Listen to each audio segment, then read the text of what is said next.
আসসালামু আলাইকুম everyone, this is Ashikuzzaman, your Ashik ভাইয়া। আশা করি তোমরা সবাই অনেক ভালো আছো, সুস্থ আছো। সবাইকে স্বাগতম জানাচ্ছি আমাদের আজকের ক্লাসে। আজকে আলোচনা করব ভেক্টর এর পর্ব 3 এটা নিয়ে।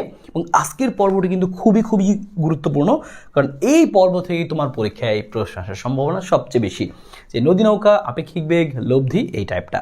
তো চলো আমরা একটা একটা করে দেখা শুরু করি, একদমই কথাবার্তা না বাড়িয়ে। তো শুরুতে আমরা দেখব হচ্ছে ত্রিভুজ সূত্র। তো ত্রিভুজ সূত্রটা কি ছিল, যে কোনো একটা ত্রিভুজের তিনটা বাহু যদি তিনটা ভেক্টরকে প্রকাশ করে, ফর এক্সাম্পল আমরা নিয়ে নিলাম যে এটা হচ্ছে আমাদের একটা ত্রিভুজের বিন্দু, এটা হচ্ছে আরেকটা বিন্দু, এটা হচ্ছে আরেকটা বিন্দু। সো এবি একটা বাহু ধরলাম, এবি বাহু, বিসি বাহু আর এই এসি বাহু, এই তিনটা বাহু দ্বারা এক একটা ভেক্টর বোঝাইছে। ফর এক্সাম্পল এই বিসি বাহু দ্বারা আমাদের যে ভেক্টরটা বোঝাইছে সেটা আমরা নাম দিলাম হচ্ছে, সাপোজ বিসি বাহুর ভেক্টর নাম দিলাম হচ্ছে পি ভেক্টর। আর এই যে সি এ এই ভেক্টরটার আমরা নাম দিলাম হচ্ছে, সাপোজ এই ভেক্টর নাম দিলাম হচ্ছে কিউ ভেক্টর। ঠিক আছে, তার মানে এরকম আমরা বোঝাইলাম যে এইটা আসলে এই বাহুটা একটা ভেক্টর বোঝাচ্ছে, এই বাহুটা একটা কি বোঝাচ্ছে, একটা ভেক্টরকে প্রকাশ করছে। সেম একইভাবে এখান থেকে সি থেকে এ এটা একটা ভেক্টরকে প্রকাশ করছে, যার নাম হচ্ছে কিউ ভেক্টর। একইভাবে যদি এই এ বিও একটা ভেক্টরকে প্রকাশ করে, তাহলে এই দেখো, যদি এ বিও একটা ভেক্টরকে প্রকাশ করে, তাহলে এখান থেকে আমরা কি লিখতে পারবো ত্রিভুজ সূত্র অনুযায়ী, যদি এটা পি বা ভেক্টর হয়, এটা কিউ ভেক্টর হয়, এবং যদি এটা আর ভেক্টর হয়, তাহলে আমরা কি লিখতে পারবো? এখান থেকে ত্রিভুজ সূত্রের মধ্যে লেখা যাবে হচ্ছে, দেখো এই যে তিনটা বাহু দ্বারা তিনটা ভেক্টর বোঝালো, তার মধ্যে দুইটা সন্নিহিত বাহু যারা একই ক্রমীয় দিকে সূচিত, অর্থাৎ যে যদি দুইটা ভেক্টর একই ক্রমেও দিকে সূচিত হয়, যেমন তুমি খেয়াল করে দেখো, এই যে হচ্ছে আমাদের এখানকার পি ভেক্টরটা এদিকে আছে আর কিউ ভেক্টরটা এদিকে আছে, তার মানে তারা একই ক্রমে, একই ক্রমে এবং একই দিকে আছে। খেয়াল করে দেখো যে একই দিকে এবং ক্রমে এরা সূচিত। সো যেহেতু এই দুইটা ভেক্টর দ্বারা পি এবং কিউ, এই দুইটা ভেক্টর দ্বারা একটা ত্রিভুজের দুইটা বাহু একই ক্রমেও দিকে সূচিত হয়েছে, মানে প্রকাশ করা আছে, তাহলে ওই দুইটার যোগফল হবে, যারা একই দিকে আছে, তাদের যোগফল হবে ত্রিভুজের অন্য বাহুটা। ত্রিভুজের অন্য বাহুটা কি আছে, মানে এখানে আর বাহুটা আছে, তাহলে এটা যোগফল হবে ত্রিভুজের অন্য বাহুটার সমান। তবে অন্য বাহুটাকে থাকতে হবে বিপরীত ক্রমে। কিন্তু খেয়াল করে দেখো, এরা যেই ক্রমে আছে, এখানে এরা এই ক্রমে আছে, এটাও এই ক্রমে আছে, এবং এটাও তো একই ক্রমেই আছে। সো বিপরীত ক্রমে নাই। যদি এরকম থাকতো, ঠিক আছে, যদি এরকম থাকতো তাহলে বিপরীত ক্রম হইতো, কারণ এরা দুজন এইদিকে, একটা এইদিকে একটা এইদিকে, আর এটা দেখো বিপরীত ক্রমে, তাই না? সো তাহলে হইতো, কিন্তু বিপরীত ক্রমে নাই। যদি এরকম বিপরীত ক্রমে না থাকে, তাহলে আমাদের সেক্ষেত্রে কী করতে হবে? বিপরীত ক্রমে না থাকলে আমাদের বিপরীত ক্রমে বানায় নিতে হবে। তাহলে আমি এই দুইটার যোগফল সমান এটা লিখতে পারতাম যদি এটা বিপরীত ক্রমে থাকতো। বিপরীত ক্রমে নাই, সো বিপরীত ক্রমে নেওয়ার জন্য আমরা কী করবো? সামনে একটা মাইনাস দিব। তাহলে সামনে একটা মাইনাস দিলে কি হয়ে যাবে? এটা আমাদের বিপরীত ক্রমে হয়ে যাবে। আমরা কিন্তু এই সেম জিনিসটা অন্যভাবেও লিখতে পারতাম। যেমন দেখো, তুমি বলতে পারো যে ভাই, এই যে আর এবং পি এরাও তো একই ক্রমে আসে, দেখেন এই যে আসলো, এই যে আসলো একই ক্রমে, তাহলে আমি আর পি এর যোগফল কি লিখতে পারবো? সো আর যোগ পি এই যোগফল লিখতে পারবো কি? ত্রিভুজের অন্য বাহুটার সমান। অন্য বাহু কি আছে? কিউ আছে। কিউটা কি বিপরীত ক্রমে নাকি একই ক্রমে? চেক করবো আমরা। দেখো আর পি, এবং খেয়াল করো কিউ একই ক্রমে আছে, একই ক্রমে থাকলে তো হবে না, বিপরীত ক্রমে দরকার। যদি বিপরীত ক্রমে দরকার, তাহলে সামনে একটা মাইনাস দিয়ে দিব। তুমি খেয়াল করে দেখো, দুইটা আসলে একই লাইন। এটা হচ্ছে P plus Q plus R equal to 0, এটাও same R plus P plus Q equal to 0 দিয়ে সব কিছু এক পাশে নিয়ে আসো, একই লাইন পাবা। সো ত্রিভুজের এই সূত্রটা আমাদের কাজে লাগে, আমাদের এমসিকিউতে কাজে লাগে, এবং মাঝে মাঝে আমাদের কিন্তু সিকিউ এর মধ্যেও কাজে লাগতে পারে, ছোট ছোট করে কাজে লাগতে পারে। একই জিনিস, তো ত্রিভুজ সূত্র থেকে তুমি এভাবে লিখতে পারবা। মনে রাখবা, যারা একই ক্রমীয় দিকে আছে তাদের দুজনকে যোগ করে ত্রিভুজের অন্য বাহুটার সমান লিখবা। অন্য বাহু যদি বিপরীত ক্রমে থাকে তাহলে প্লাস দিয়ে লিখবা, কিন্তু অন্য বাহু যদি একই ক্রমেই থাকে তাহলে সেক্ষেত্রে একটা মাইনাস দিবা। শেষ। ওকে, সো আমাদের ত্রিভুজ সূত্র এখানে আমাদের কাজে লাগে। লব্ধির সূত্র আমরা জানি, তারপর লব্ধির সূত্র আমরা ছোট করে দেখবো। লব্ধির বিশেষ করে সামান্তরিক সূত্রটা, যে যদি কখনো তুমি খেয়াল করো যে একটা সামান্তরিকে দুইটা সন্নিহিত বাহু দ্বারা দুইটা ভেক্টরকে প্রকাশ করা হয়েছে, একটা পি ভেক্টর একটা কিউ ভেক্টর, তাহলে তাদের লব্ধিটা কি হবে? তাহলে তাদের এই লব্ধি যেটা, তাদের এই যে লব্ধি, এই লব্ধিটা কত হবে? সো এটাই হচ্ছে আমাদের সেই লব্ধিটা। সো এই লব্ধিটা হবে হচ্ছে, দেখো লব্ধিটা আমরা লিখতে পারবো কীভাবে? প্রথম সূত্র লিখতে পারি আমরা, যে লব্ধি যদি আর হয়, লব্ধি ভেক্টরটা হবে হচ্ছে আর ভেক্টর ইকুয়াল টু হচ্ছে পি ভেক্টর যোগ হচ্ছে কিউ ভেক্টর, হচ্ছে ভেক্টরের যোগ।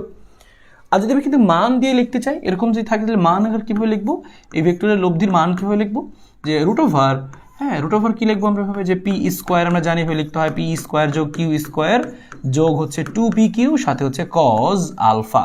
এবং সেক্ষেত্রে তুমি জানো যে এই আলফাটা কি হয়, সেক্ষেত্রে আলফাটা কি হয়? যে এদের মধ্যবর্তী কোণ পি আর কিউ যে ভেক্টর ছিল তাদের মধ্যবর্তী কোণটা হচ্ছে আলফা, এই হলুদটাই হচ্ছে আলফা। এটা তো ভেক্টর, লব্ধি ভেক্টর, পি প্লাস কিউ যোগ করলে আমি লব্ধি ভেক্টর পাবো, এদের মান হচ্ছে এটা। তাহলে এটার দিক কত হবে? এটার দিক কত হবে? সো এটার দিক হবে হচ্ছে tan theta. So tan theta কীভাবে লিখবো একটু খেয়াল করো। ট্যান থিটাটা লিখবো হচ্ছে আমরা এভাবে, দেখবো এই লব্ধিটা কার সাথে, এই লব্ধি ভেক্টরের দিকটা তুমি কার সাথে বের করতে চাও। সাপোজ আমি এই লব্ধি ভেক্টরের দিকটা বের করতে চাই হচ্ছে, আমি লব্ধি ভেক্টরের দিকটা বের করতে চাই হচ্ছে এই দেখো পি এর সাথে। যদি পি এর সাথে লব্ধি ভেক্টর দিক বের করতে চাই, তো যার সাথে ভেক্টর সে নিচে একা বসবে, হ্যাঁ, আর বাকি জায়গায় বসবে হচ্ছে আমাদের কি, যে কিউ, বাকি জায়গায় বসবে হচ্ছে আমাদের কিউ, আর উপরে বসবে হচ্ছে, খেয়াল করো, উপরে বসবে হচ্ছে সাইন আলফা, আর নিচে বসবে হচ্ছে কজ আলফা। ঠিক আছে, তো ট্যান থিটা সমান সমান Q sine alpha divide by P plus Q cos alpha. So এই হচ্ছে আমাদের এখানে জিনিস। সো আর গেল হচ্ছে আমাদের ভেক্টর লব্ধির মান, হচ্ছে লব্ধির দিক। ওকে ফাইন, এটা আমরা নর্মালি জানি।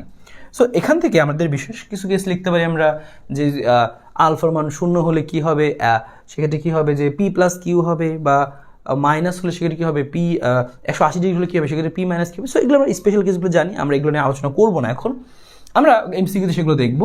আলফা নির্ণয় করার একটু ব্যাপারটা খেয়াল রাখতে হবে। সো এই যে এইখানকার এই কোণটুকু আলফা, ঠিক আছে, তবে সব সময় না। যদি কখনো এরকম তুমি খেয়াল করতা যে একটা ভেক্টর এদিকে আছে আর আরেকটা ভেক্টর এরকমভাবে আছে, তোমার মধ্যবর্তী কোণ এটা লেখা আছে হচ্ছে 30, তাহলে এখানে কি আলফার মানটা 30 হবে? উত্তর হচ্ছে না। দেখো আলফাটা বের করার সময় একটা জিনিস তোমাকে খেয়াল রাখতে হবে, যে একটা এদিকে আছে, যে সাপোজ একটা ভেক্টর ওইদিকে আছে, দুইটা ভেক্টরের পাদবিন্দু যদি একই জায়গায় থাকে, যেমন তুমি এখানে খেয়াল করো, এই ভেক্টরটার পাদবিন্দু এখানে, আবার এই ভেক্টরটার পাদবিন্দু এখানে, তাহলে ভেক্টরগুলোর পাদবিন্দু একই জায়গায় থাকলে সেক্ষেত্রে মধ্যবর্তী কোণটা আলফা লেখা যায়। কিন্তু এখানে কি দেখো, একটা ভেক্টরের পাদবিন্দু আর আরেকটা ভেক্টরের তীর চিহ্ন কিন্তু এইদিকে, তাহলে মানে এখানে শীর্ষবিন্দু, তাহলে সেক্ষেত্রে করা যাবে না। সেক্ষেত্রে আমরা কী করবো, ওই ভেক্টরটাকে আমরা কী করবো, পিছনে এরকম বর্ধিত করে দেবো, পিছনে এরকম বর্ধিত করে দেবো। তাহলে সেক্ষেত্রে জিনিসটা কী হলো খেয়াল করো, এই যে এরকম। আর এই হচ্ছে আমাদের একটা ভেক্টর, এই ভেক্টরটা হচ্ছে আমাদের পি, আর এই ভেক্টরটা সাপোজ ছিল আমাদের কি কিউ। সো এটা হবে তখন আমাদের মধ্যবর্তী কোণ, এই সবুজটা হবে আমাদের মধ্যবর্তী কোণ। এটা যদি 30 ডিগ্রি হয় তাহলে এখানে আমাদের এইটুকু হবে 150, তার মানে এই অঙ্কে আলফার মানটা কত হচ্ছে 150 ডিগ্রি। তাহলে এই ব্যাপারটা একটু খেয়াল রাখবা, যদি কখনো এরকম থাকে, যদি দুইটা পাদবিন্দু একই জায়গায় থাকে তাহলে মধ্যবর্তী কোণ হবে সেটাই, দুইটা শীর্ষবিন্দু যদি এক জায়গায় থাকে তাহলেও হবে মধ্যবর্তী কোণ সেটাই। কিন্তু যদি এরকম হয় যে একটা তীর চিহ্ন ওদিকে আর একটা তীর চিহ্ন বিপরীত দিকে, তার মানে সেক্ষেত্রে কিন্তু মধ্যবর্তী কোণ আর মাঝখানটা হবে না, কারণ দুইটা পাদবিন্দু এক জায়গায় করতে হবে। তো এটা আমরা কি করছি, এই যে এখানে আমরা পিছনের দিকে জিনিসটাকে বর্ধিত করে দিছি, হ্যাঁ, এই যে পিছনের দিকে বর্ধিত করে দেওয়ার কারণ কি হয়েছে, পিছনের দিকে বর্ধিত করে দেওয়ার কারণে আমরা কি পাইছি, যে নিচের এইটুকু হচ্ছে আমাদের সে এখন অ্যাঙ্গেল, ঠিক আছে, কারণ দুইটা পাদবিন্দু এখন এক জায়গায় হয়েছে। সো এই ছোট্ট জিনিসটা মাথায় রাখবার, এখান থেকে লব্ধির এই বিশেষ সূত্রটাই মাথায় রাখি আমরা। হচ্ছে স্পেশাল যে কিছু কেস ছিল, যে আলফা সমান 0 হলে কত হবে, সব তোমরা জানো, আলফা 0 হলে বসাতে পারবো, আলফা 180 হলে সেটা বসাতে পারবা, সেটা আমরা জানি। ফাইন, সেখান থেকে আমরা লব্ধির এই এতটুকু ছোট্ট এতটুকু কথাই মনে রাখবো সামান্তরিকের এই সূত্র থেকে, যে লব্ধির মান, এটা হচ্ছে আমাদের কি লব্ধির মান, এবং সেটা হচ্ছে আমাদের নিচেটা হচ্ছে আমাদের কি, যে লব্ধির দিক, এটা হচ্ছে আমাদের লব্ধির দিক। আর একটা ছোটো কথা একটু এখান থেকে লিখে রাখি, পরবর্তীতে আমাদের কাজে লাগবে। যদি কখনো তুমি এরকম পাও, যে কোথাও এরকম পাচ্ছ তুমি, যে আর ভেক্টর সমান সমান তুমি দেখতে পাচ্ছ এরকম, যে পি মাইনাস কিউ, হ্যাঁ, এরকম যদি কখনো পাও, সো পি মাইনাস কিউ মানে বেসিক্যালি কি, আমি জিনিসটা এইভাবে লিখতে পারি, R equal to vector P, আর প্লাস দিয়ে লিখতে পারি আমি কি মাইনাস কিউ। তাহলে সেক্ষেত্রে এখানে আমরা লব্ধির মানটা কি লিখবো, যে লব্ধির মান, সো লব্ধির মান হচ্ছে R equal to root over কি লিখতে পারি আমরা এখানে, যে পি স্কোয়ার, এখানে মাইনাস কিউ স্কোয়ার মানে তো সেই পি কিউ স্কোয়ারই আসবে, P square plus Q square আর minus 2p Q cos alpha. তুমি সরাসরি এভাবে লিখতে পারো, অথবা এই লাইনটাকে আমরা আরেকটাভাবে লিখতে পারি, অথবা তোমার পরবর্তীতে কাজে লাগতে পারে, একটু শিখে রাখতেছি আমরা, অথবা আর ইকুয়াল টু এটাও লিখতে পারবো আমরা, যে হচ্ছে যে পি স্কোয়ার যোগ হচ্ছে কিউ স্কোয়ার যোগ হচ্ছে 2p কিউ আর কস সাথে কী হবে 180 মাইনাস আলফা, ঠিক আছে। সো এই 180 মাইনাস আলফা, সো এই হচ্ছে আমাদের এখানকার জিনিস। সো এই যে আমরা দুটো জিনিস বুঝে গেলাম, একটু মাথায় রেখো, আমাদের এই জিনিসগুলো কিন্তু কাজে লাগবে, সামনে কিন্তু কাজে লাগবে, ঠিক আছে। সো লব্ধির ব্যাপারটা আমি এখান থেকে বুঝেছি, যে প্লাস থাকলে কীভাবে লিখতে হয় ভেক্টর আকারে, প্লাস থাকলে কীভাবে লিখতে হয় ভেক্টর আকারে, মাইনাস থাকলেও কীভাবে লিখতে হয় সেটা আমরা দেখেছি। এবার আমরা ভেক্টর বিভাজন কি দেখবো, লম্ব উপাংশ আমাদের প্রয়োজন হবে। সাপোজ তোমার একটা ভেক্টর এরকম দেওয়া আছে এবং বললো এই ভেক্টরটার মান হচ্ছে, হ্যাঁ, এই ভেক্টরটার মান হচ্ছে বললো কি পি, এটা না বললো যে আর, এই ভেক্টরটার মান হচ্ছে আর, এবং সেটা এটার সাথে কোণ করে আছে, মনে করো যে আলফা কোণ করে আছে, হ্যাঁ। সো এখন এই দেখো আমরা এমনভাবে ভাগ করছি, এই আরটাকে ভেক্টরকে বিভাজন করছি আমরা, খেয়াল করো হলুদ দুইটা হচ্ছে বিভাজন, একটা আনুভূমিকভাবে আছে, একটা উলম্বভাবে আছে। সো আনুভূমিক এবং উলম্ব এই দুইভাবে আছে। সো এটাকেই বলছি আমরা কি, দেখো লম্ব উপাংশ এমনভাবে ভাগ করছি যার আনুভূমিক এবং উলম্ব পরস্পর লম্বভাবে আছে। সেরকম লম্ব উপাংশ বের করার ক্ষেত্রে তুমি খুব সহজে মনে রাখতে পারো যে সাপোজ এই এক্স অক্ষ বরাবর যেটা আমাদের আছে, হ্যাঁ, সেটাকে আমি লিখবো কীভাবে, যে এক্স ইকুয়াল টু, তাহলে কী লিখবো আমি, যে এক্স অক্ষ বরাবর যেটা আছে আমি কী লিখবো, মূল ভেক্টর যেটা আছে সেটা আমি লিখবো, আর এখানে যার সাথে কোণ তার দিকে কজ আসে, তাহলে মধ্যবর্তী কোণের কজ নিব। So X equal to R cos alpha. আর ওয়াই অক্ষ বরাবর যেটা আছে তুমি সরাসরি লিখতে পারবা, যেহেতু এটা লম্ব উপাংশ, যার সাথে কজ আলফা থাকে ঠিক তার লম্ব দিকে থাকে হচ্ছে সাইন আলফা। তাহলে জিনিসটা আমাদের হবে হচ্ছে যে Y equal to R sine alpha, Y equal to R sine alpha. So একটা হচ্ছে আমাদের X equal to R cos alpha, এবং আরেকটা হচ্ছে কি, আরেকটা হচ্ছে আমাদের কি, যে Y equal to R sine alpha, so cos alpha sine alpha. যদি এরকম হতো যে কোনটা উপরেরটার সাথে আছে, হ্যাঁ, যদি এমন জিনিসটা হতো, হ্যাঁ এমন জিনিসটা হতো, তাহলে তুমি কীভাবে লিখতে আসে, আমি আরেকবার একটু করে দেখাচ্ছি।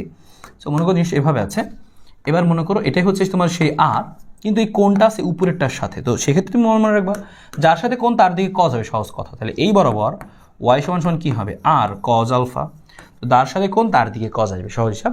আর ঠিক তার লম্ব দিকে কী আসবে, সাইন আসবে, তাহলে লিখবো কি আর সাইন আলফা। সো এই দুটো তুমি যেন খুব দ্রুত লিখতে পারো, এই জন্য কিন্তু আমরা একটু প্র্যাকটিস করে রাখলাম লম্ব উপাংশ। আর এমনিতে তুমি যদি যে কোনো দিক উপাংশ বের করতে চাও, মনে করো একটা ভেক্টর দেওয়া আছে এখানে আর, তোমাকে বললো কি যে এই যে এইটার মান কত, সো তোমাকে বললো এ ভেক্টর, এটা এ, সো এ সমান সমান কী লেখা যাবে। সো তোমাকে অবশ্যই তুমি এখানকার কোনটা জানো, সাপোজ এখানে কোনটা হচ্ছে, মনে করো যে হচ্ছে কথার কথা হচ্ছে 27 ডিগ্রি, হ্যাঁ কোনটা 27 ডিগ্রি, তাহলে এটা 27 ডিগ্রি হয়, তাহলে এই বরাবরের মানটা কত হবে, এ কত হবে, আর কস 27, সহজ কথা। কোন জানা থাকলে যেই কোন তার কস, শেষ। মনে করো 27 ডিগ্রি, এবং এটা মনে করো কথার কথা প্রশ্নে বলে দিছে এটা হচ্ছে কথার কথা যে হচ্ছে এটা হচ্ছে 35 ডিগ্রি, তোমাকে প্রশ্নে সাপোজ বলে দিচ্ছে, তোমাকে বলছে এই বরাবরের মান কত, সাপোজ নাম দিলাম এটা বি, তাহলে কী করবা, আবারও সেম মূল ভেক্টরটা নিবা, তার কজ নিবা, এবং ওইটার সাথে যত কোণ আছে সেটা নিবা, এমন না এবার কজ সাইন, কোণ জানা থাকলে যার কোণ তার কজ নিবা। মনে করো এটা আমাদের আর আছে, এই কোণটা 35 ডিগ্রি জানি, তাহলে কি লিখবো, আর কস 35 ডিগ্রি, সহজ হিসাব, শেষ, আর কোনো কাহিনী নেই। তার মানে এই সরাসরি লেখার সিস্টেমটা কি, যে আমরা কি লিখবো এখানে, মূল ভেক্টর কস ইন্টু থিটা, শেষ, মূল ভেক্টর কস থিটা, থিটা খালি বের করে নিতে হবে। থিটা মানে কি, ওই যে মূল ভেক্টর যেটা ছিল আর যেদিকে আমি বের করতে চাচ্ছি সেই দিকের মধ্যবর্তী কোণ। সো থিটাটা জানা থাকলে খালি কস দিয়েই করা যাবে, ঠিক আছে। তুমি যদি এখানকার কোনটা জানতা, এটা আলফা আর এটা মনে করো হচ্ছে কত, এটা মনে করো হচ্ছে সাপোজ থিটা, এই কোণ যেহেতু থিটা আমি যদি জানতাম ভ্যালুটা, তাহলে এটাও লিখতে পারতাম যে আর কস থিটা, এমন লিখলেও হয়তো, হিসাব করলে আসলে আলটিমেটলি দেখতাম ওই একই জিনিস আসতো আর কি, থিটার ভ্যালুটা যত হবে সেটা বসাইলে। সো তুমি লম্ব থাকলে সরাসরি লিখতে পারবে, একটা কজ হলে একটা সাইন, তবে এটা সবসময় না, এটা যে কোনো দিক উপাংশ লেখা যায় না, যে কোনো দিক উপাংশের সময় তুমি মেইন সূত্র দিয়ে কাজ করবা। তাহলে উপাংশ তাহলে মেইন সূত্রটা কী দাঁড়ালো, আমি একটু বাংলা লিখে দিচ্ছি। উপাংশ সমান তাহলে কী হবে, যে মূল ভেক্টরটা নিতে হবে, ঠিক আছে, মূল ভেক্টরটা নিতে হবে, আর মধ্যবর্তী কোণের কস নিতে হবে, মূল ভেক্টর কস নিতে হবে, মূল ভেক্টর নিতে হবে, কস নিতে হবে, আর কি নিতে হবে, যে হচ্ছে মধ্যবর্তী কোণ মানে থিটা নিতে হবে, শেষ। থিটাটা কত, এই যে মূল ভেক্টরের সাথে যেদিকে বের করতে যাচ্ছি সেই দিকের কোণ, সহজ জিনিস। এগুলো হচ্ছে তোমার উপাংশ বের করার সূত্র, একদম সহজ, এটা যদি মনে রাখো। আমরা স্পেশাল একটা কেস শিখে রাখবো লন রোলারের, এটা আমাদের পরীক্ষাতে প্রায় মাঝে মাঝে কিন্তু আমাদের আসে, এবং এটা কিন্তু ক্ষতে বেশি আসে, এমসিকিউতে আসে, রিটেনেও আসে, সব জায়গায় কিন্তু আসতে পারে। সো লন রোলার, সো আমরা যদি একটা কাজ করি, লন রোলারকে আমরা ঠেলার ক্ষেত্রে কী ঘটনা ঘটবে। সো মনে করো এই হচ্ছে একটা লন রোলার, এটাকে আমরা বল প্রয়োগ করছি বা হচ্ছে ঠেলতেছি। সো ঠেলতেছি মানে কীরকম, এই যে আমি বল প্রয়োগ করা মানে কি, যখন আমরা ঠেলি তখন ঠেলে সামনে নিয়ে যায়, তখন বলটা কোন দিকে প্রয়োগ হয়, বলটা কিন্তু বেসিক্যালি এরকম নিচের দিকে প্রয়োগ হয়। সো বলটা কিন্তু এরকম নিচের দিকে প্রয়োগ হয়, ঠিক আছে। সো বলটা যদি নিচের দিকে প্রয়োগ হচ্ছে, তাহলে আমি এদিকে বল প্রয়োগ করছি, তাহলে বলের মানটা হচ্ছে আমাদের এদিকে এফ, আর রোলারটা কিন্তু সামনের দিকে চলে যাচ্ছে, এগিয়ে যাচ্ছে কোন দিকে, রোলার কিন্তু এগিয়ে যাচ্ছে কোন দিকে, সামনে, মাটি বরাবর কি উপরের দিকে চলে যাচ্ছে, তাই না। সে কিন্তু মাটি বরাবর উপরের দিকে কিন্তু চলে যাচ্ছে। সো এই যে এই মাটি বরাবর যে উপরের দিকে চলে গেল সেটা আনুভূমিক দিক। আর একইভাবে আমরা আরেকটা লিখতে পারি, সেটা হচ্ছে কি, যে আমি এটাকে দুটো উপাংশে ভাগ করবো, এটাকে দুটো উপাংশে ভাগ করবো। সো খেয়াল করো, একটা হচ্ছে এই এফের একটা, এটা হচ্ছে কি আনুভূমিক দিক, আর এটা হচ্ছে আমাদের কি, যে এফের, আমি এটাকে একটু ছোটো করে দিচ্ছি, সো একটা আনুভূমিক দিক, একটা হচ্ছে উলম্ব দিক। আমি এই ভেক্টরটাকে যদি সেম একইভাবে ভাগ করতে কী হবে, তুমি এভাবে বল প্রয়োগ করছো, তুমি এদিকে বল দিচ্ছ, এটাকে এভাবে ঠেলার জন্য এভাবে বল দিচ্ছ, ঠেলে নিয়ে যাচ্ছ, তখন কি ঘটনা ঘটছে, এদিকে বল প্রয়োগ করছো, আর সাপোজ আনুভূমিকের সাথে কোনটা হচ্ছে আলফা সেটা দেওয়া আছে, তবে অবশ্যই এই ক্ষেত্রে মাথায় রাখবা লন ডলারের ক্ষেত্রে আমরা যে সূত্র প্রমাণ করছি সেখানের আলফাটা অবশ্যই আনুভূমিকের সাথে। প্রশ্নে যদি কখনো উলম্বের সাথে দিয়ে দেয় তাহলে তোমাকে হিসাব করে এটাই নিতে হবে, এটা 30 ডিগ্রি হলে এটা 60 ডিগ্রি নিতে হবে তখন। সো 90 থেকে বাদ দিয়ে তুমি অবশ্যই সেটা নিবা। সো মাথায় রেখো কোনটা কার সাথে, আনুভূমিকের সাথে। তাহলে এবার যদি আলফা যদি কোনটা হয়, এই মূল ভেক্টরটা এফ হয়, একটু আগে আমরা শিখছি যার সাথে কোন তার দিকে বলের মানটা কত হয়, তার দিকে বলের মানটা হয় এফ কজ আলফা।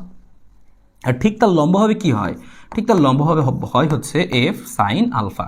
বা আলফা না লিখে আমি থিটা লিখতে পারি, কারণ বই খাতাগুলোতে থিটা লেখা, তো তোমার কাছে দুই রকম মনে হবে না। সো আমি এভাবেই লিখে দিচ্ছি, কোনো প্যারা নাই, তুমি আলফা লিখতেই পারো, কোনো প্যারা নাই। সো যদি থিটা হয় তাহলে থিটা হয় তাহলে এফ কস থিটা, আর নিচে দিয়ে কী হবে, এফ সাইন থিটা হয়ে গেল। এবার আমরা একটা জিনিস জানি যে এই যে কোনো বস্তুরই ওজন আসলে, ওজন কোন দিকে কাজ করে, ওজন আসলে খাড়া নিচের দিকে কাজ করে। সো ওজন কাজ করে হচ্ছে নিচের দিকে। সো আমরা এখান থেকে কি লিখতে পারবো, ওজন কাজ করে হচ্ছে নিচের দিকে, ওজন কাজ করে হচ্ছে নিচের দিকে। তাহলে আমরা এখান থেকে কি লিখতে পারবো, যে নিচের দিকে হচ্ছে আমাদের ওজন কাজ করে। তাহলে এখন তুমি দেখো এটার আপাত ওজন কত হচ্ছে, প্রকৃত ওজন তো এই বস্তুটার এমজি, কিন্তু আপাত ওজন কত হচ্ছে, আপাত ওজন তুমি একটু খেয়াল করে দেখবা আপাত ওজনটা বেড়ে গেছে। সো আপাত ওজন হবে হচ্ছে এখানে দেখো, আপাত ওজনকে আমরা আর দিয়ে লিখি। সো আর ইকুয়াল টু কি হচ্ছে খেয়াল করো, নিচে একটা ওজনের সাথে নিচে আরেকটা বল আছে এফ সাইন থিটা। হ্যাঁ, ওজনের সাথে আমাদের এখানে কি আছে, একটা আলাদা বল দেখা যাচ্ছে, ঠিক আছে, এখানে একটা আলাদা তুমি বল দেখতে পাচ্ছ এফ সাইন থিটা, ঠিক আছে, এই এফ সাইন থিটা। সো নিচের দিকে আমি একটা বল পাচ্ছি উপাংশের জন্য। তাহলে আপাত ওজনটা কি হবে, এমজি তো আগে ছিলই, তার সাথে আরও একটা বল অ্যাড হচ্ছে নিচের দিকে, দুইটা একই দিকে, তাহলে যোগ হবে। তাহলে আপাত ওজন কিন্তু এখানে বেড়ে গেছে। সো এই কথাটা মাথায় রাখতে হবে যে লন ডলারকে যখন আমরা ঠেলি তখন আপাত ওজন কি হয়, বৃদ্ধি পায়, আপাত ওজন কি হয়, বৃদ্ধি পায়।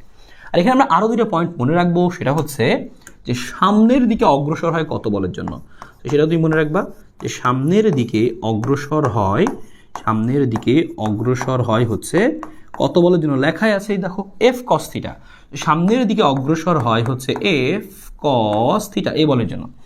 সামনের দিকে অগ্রসর হয় এফ কস থিটার জন্য, আর আপাত ওজনটা হয় R equal to M G plus F sine theta. That's it, ঠিক আছে। আর ওজন কতটুকু বৃদ্ধি পায়, তাহলে এক্ষেত্রে ওজন বৃদ্ধি পায়। সো আমি একটা কথা লিখে রাখছি এখানে, সুতরাং এখানে আমাদের ওজনটা তো বৃদ্ধি পায়। সো ওজন আমাদের এখানে বৃদ্ধি পায় কত, ওজন আমাদের এখানে বৃদ্ধি পায় হচ্ছে, ওজন আমাদের বৃদ্ধি পায় হচ্ছে কত, যে এফ সাইন থিটা। সো আমাদের ওজন বৃদ্ধি পায় হচ্ছে এফ সাইন থিটা, ওজন আমাদের বৃদ্ধি পায় হচ্ছে এফ সাইন থিটা, এতটুকু তো বৃদ্ধি পায়, যেটুকু বৃদ্ধি পাচ্ছে। তাহলে এই জন্য আমরা বলি লন ডলারটা ঠেলাটা কষ্টকর, কারণ ওজন তো বৃদ্ধি পায় এখানে, শেষ। আর যখন তুমি সেম এই কাজটা করবা, কিন্তু কিসের জন্য, যখন হচ্ছে টানতেছো, টানার ক্ষেত্রে কী হবে জিনিসটা একটু খেয়াল করে দেখো। তুমি যখন বল প্রয়োগ করে একটা জিনিসকে টানো, টেনে নিয়ে যাও, তখন জিনিসটা ধরনের এরকম হয় সিনারিও, তাই না, যে তুমি একটা বস্তুকে টেনে নিয়ে যেতেছো, তাহলে বলটা উপরের দিকে প্রয়োগ হয়। সো বলটা প্রয়োগ হচ্ছে উপরের দিকে, তাহলে সেম একইভাবে তুমি কিন্তু এখান থেকে এটাকে দুটো উপাংশে ভাগ করে ফেলতে পারো। এই হচ্ছে একটা আনুভূমিক উপাংশ, আর মনে করো আর এটা হচ্ছে আমাদের কি, এ দেখো আমাদের এখানে কি উলম্ব উপাংশ। সেম একইভাবে তুমি লিখে ফেলতে পারো। যদি এটা এফ হয়, আর কোনটা বলছিলাম অবশ্যই আনুভূমিকের সাথে হয়, এটা যদি এফ হয় তাহলে আনুভূমিক দিকে এটা হবে হচ্ছে এফ কস থিটা, আর ঠিক আমাদের কি এই উলম্ব দিকেটা হবে কি আমাদের এখানে, যে F sine theta, F cos theta আর হচ্ছে F sine theta, F cos theta F হচ্ছে সাইন থিটা। আর নিচের দিকে আমাদের নিচের দিকে কিন্তু ওজন আগে থেকেই কাজ করছিল, তাই না। আমি নিচের দিকে একটা দিয়ে রাখতেছি, ওজন তো আমাদের নিচে কাজ করতেছিল, এমনিতেই ওজন তো নিচের দিকে কাজ করে সবসময়, তাই না। নিচের দিকে ওজন কাজ করছিল। তাহলে এবারে তুমি চিত্রে কি খেয়াল করতে পারছো যে আপাত ওজনটা কত হবে, এক্ষেত্রে আপাত ওজনটা কত, হ্যাঁ এক্ষেত্রে আমাদের আপাত ওজনটা হবে হচ্ছে, তুমি একটু খেয়াল করে দেখো, আপাত ওজন আগের মতো লিখছি আমরা, আর সমান কি লিখবো আমরা এখানে, এমজি তো আগে ওজন ছিলই, কিন্তু এখন এমজির বিপরীত দিকে আরেকটা মান আছে, বিপরীত দিকে থাকলে বিয়োগ করতে হয়। সো এক্ষেত্রে আমরা মনে রাখবো কি হবে, MG minus F sine theta. তার মানে তুমি দেখো ওজন থেকে কিছু একটা হ্রাস পাচ্ছে, কিছু একটা বিয়োগ হচ্ছে আসলে, হ্যাঁ। সো ওজন থেকে কোনো একটা কিছু আসলে বিয়োগ চলে যাচ্ছে। সো আপাত ওজন কী হবে, MG minus F sine theta. So আপাত ওজন কী হবে এখানে, R equal to MG minus F sine theta. So ওজন হ্রাস পাচ্ছে। সো ওজন কতটুকু হ্রাস পাচ্ছে এখানে আমরা দেখতে পাচ্ছি, ওজন হ্রাস পাচ্ছে। তো ওজন এখানে হ্রাস পায়, সো ওজন এখানে হ্রাস পায়। সো ওজন কতটুকু হ্রাস পায়, সো ওজন এখানে আমাদের হ্রাস পায় হচ্ছে এফ সাইন থিটা, ওজন আসলে হ্রাস পায় হচ্ছে এফ সাইন থিটা, শেষ। আর এক্ষেত্রে সামনে অগ্রসর হচ্ছে কত বলের জন্য, এবং এটাও কিন্তু সেম, খেয়াল করে দেখো যে সামনে অগ্রসর, যে সামনে কিন্তু একই বলের জন্যই অগ্রসর হচ্ছে, সামনে অগ্রসর ইকুয়াল টু কত দেখো, এফ কস থিটা। সো সামনে অগ্রসর হচ্ছে কি, সেই এফ কস থিটার জন্যই অগ্রসর হচ্ছে। সো এই ক্ষেত্রে আমরা বলতে পারি সুন্দরভাবে যেখানে ওজন হ্রাস পায় এবং ঠেলার ক্ষেত্রে ওজন বৃদ্ধি পাচ্ছে আসলে, তো সেক্ষেত্রে ওজন এখানে বেড়ে গেলে আমার কষ্ট, সো এক্ষেত্রে টানাটা কষ্টকর, এই ঠেলাটা কষ্টকর এবং টানাটা সহজ কারণ ওজন হ্রাস পায় টানার ক্ষেত্রে। আর যে তিনটা কথা বলছি সুন্দর করে মনে রাখবা, এমসিকিউতে কাজে এবং থিটা মাস্ট মনে রাখতে হবে। থিটা কার সাথে? আনুভূমিকের সাথে। আমি লিখে দিচ্ছি যেখানে থিটা অবশ্যই কি আনুভূমিকের সাথে, সে কথাটা নোট করে নাও নাহলে মনে থাকবে না। সো থিটা আনুভূমিকের সাথে, থিটা অবশ্যই কার সাথে? থিটা হচ্ছে আনুভূমিকের সাথে, ঠিক আছে, থিটা হচ্ছে আনুভূমিকের সাথে। সো দ্যাটস ইট, আমরা আশা করি এখানে মনে রাখতে পারবো। এবার আমরা স্পেশালি শুরু করছি আমাদের নদী নৌকা। সো নদী নৌকার এই অংশ থেকে আমাদের এখান থেকে কীরকম প্রশ্নগুলো হতে পারে, তিনটা কেজ আমরা শিখে ফেলবো। সো নদী নৌকার মধ্যে কী কী অংশ তোমাকে শিখতে হবে আমরা শিখবো। এখানে হচ্ছে আমাদের তিনটা কেস বা দুইটা কেস। যদি আমরা নৌকা নিয়ে নদীতে একদম সোজাসুজি পৌঁছাতে চাই তাহলে কি করব?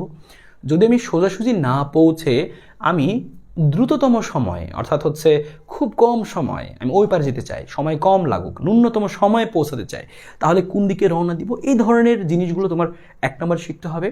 নদী পার হতে কত সময় লাগে এটা আমাদের জানতে হবে। পাশাপাশি আমাদের আরও জানতে হবে এই যে নদী পার আমি ওই পাশে গেলাম, সো আমি কি একদম ঠিক ওই বিন্দুতে পৌঁছালাম নাকি সাইডে কিছু সরে গেলাম, সেই পার্শ্ব সরণটা কত আমাদের আরও জানতে হবে। আমি যে নদীতে পার হচ্ছি তাহলে আমার আসলে প্রকৃতপক্ষে আমার সরণ কত হচ্ছে, সেই সরণটা কত।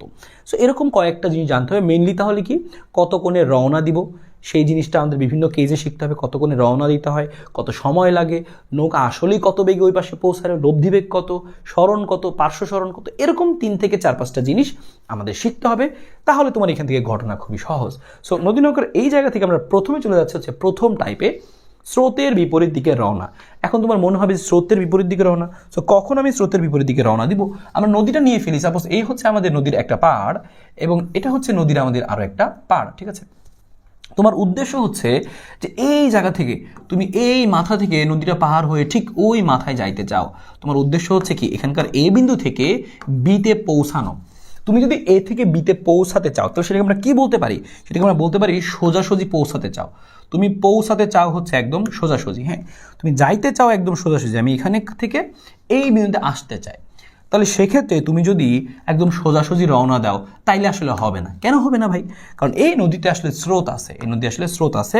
তো নদীতে স্রোতের বেগটা হচ্ছে ইউ, তাহলে নদীতে স্রোত আছে আর স্রোতের বেগটা কত? ইউ। স্রোত কোন দিকে যাচ্ছে? আমরা ধরে নিলাম যে স্রোত এদিকে যাচ্ছে।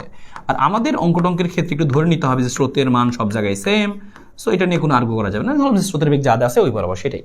আর আমাদের কাছে যে নৌকাটা আছে আমি সেই নৌকা নিয়ে আমি যদি বুদ্ধিমান হই, বেশি বুদ্ধিমান হই, তাহলে সোজা রওনা দিব। তাহলে আমি সোজা কিন্তু পৌঁছাতে পারবো না, কারণ স্রোত তোমাকে ধাক্কা দিবে দিকে, সে বেঁকে ধাক্কা দিলে বেঁকে যাবে। তুমি এদিকে কোথাও এসে পৌঁছাবা, এটা তো কাম্য নয়। তুমি চাচ্ছ আমি ঠিক সোজা পৌঁছাতে চাই, তাহলে তুমি এবার এক কাজ করতে পারো, একটু বিপরীত দিকে রওনা দিবা। স্রোত আছে, স্রোত তোমাকে ধাক্কাবে ধাক্কা কি সোজা করে দিবে, হ্যাঁ। তাহলে তুমি একসময় দেখা যাবে এরকম সোজাই পৌঁছাচ্ছ। তো আমরা সেটাই জানতে চাই, এই কেসটাই জানতে চাই যে কীভাবে রওনা দিলে তাহলে সোজা পৌঁছাবা। তো দেখো স্রোতের বিপরীত দিকে রওনা দিলে আমি সোজা পৌঁছাতে পারবো। তো তোমাকে মাথায় রাখতে হবে যে স্রোতের বিপরীত দিকে আমি কখন রওনা দিব। প্রশ্নে যদি উল্লেখ থাকে যে ন্যূনতম দূরত্বে নদী পার হও, আর একটা কথা মনে রাখবা, এই দূরত্বটাই হচ্ছে সবচেয়ে ন্যূনতম দূরত্ব। এই দূরত্বটা হচ্ছে সবচেয়ে ন্যূনতম দূরত্ব। এই যে লম্ব দূরত্ব হচ্ছে সবচেয়ে ন্যূনতম দূরত্বটা হচ্ছে সবচেয়ে কি, এটাই সবচেয়ে ন্যূনতম দূরত্ব, হ্যাঁ। সো ন্যূনতম দূরত্ব, এই ন্যূনতম দূরত্ব তোমাকে পরীক্ষায় বলে, অথবা যদি আরও কয়েকটা কথা বলে যে সোজাসুজি নদী পার। প্রশ্নটা ভালো মতো পড়তে হবে। প্রশ্ন যদি লেখা থাকে সোজাসুজি রওনা, সে সোজাসুজি রওনা করলো তাহলে এক জিনিস, আর সোজাসুজি নদী পার হতে চাইলেন সেটা আরেক জিনিস। সোজাসুজি রওনা করলো মানে কি, সে এদিকেই রওনা দিছে, আর সোজাসুজি পার হতে চাই সে, তার মানে সে বিপরীত দিকে রওনা দিছে। দুই কথা। সো একটু মনোযোগ দিয়ে পড়বো, হ্যাঁ। সো অঙ্কের সময় দেখবো সোজাসুজি নদী পার হতে চায় বা নদী পার সোজাসুজি, বা তোমাকে পরীক্ষা আরও বলতে পারি কি লম্বালম্বী নদী পার হতে চায়। যদি তুমি পরীক্ষায় এই ওয়ার্ডগুলো পাও যে সোজাসুজি নদী পার, লম্বালম্বী নদী পার, অথবা ঠিক বিপরীত বিন্দুতে পৌঁছানো, ঠিক বিপরীত বিন্দুতে পৌঁছানো, হ্যাঁ।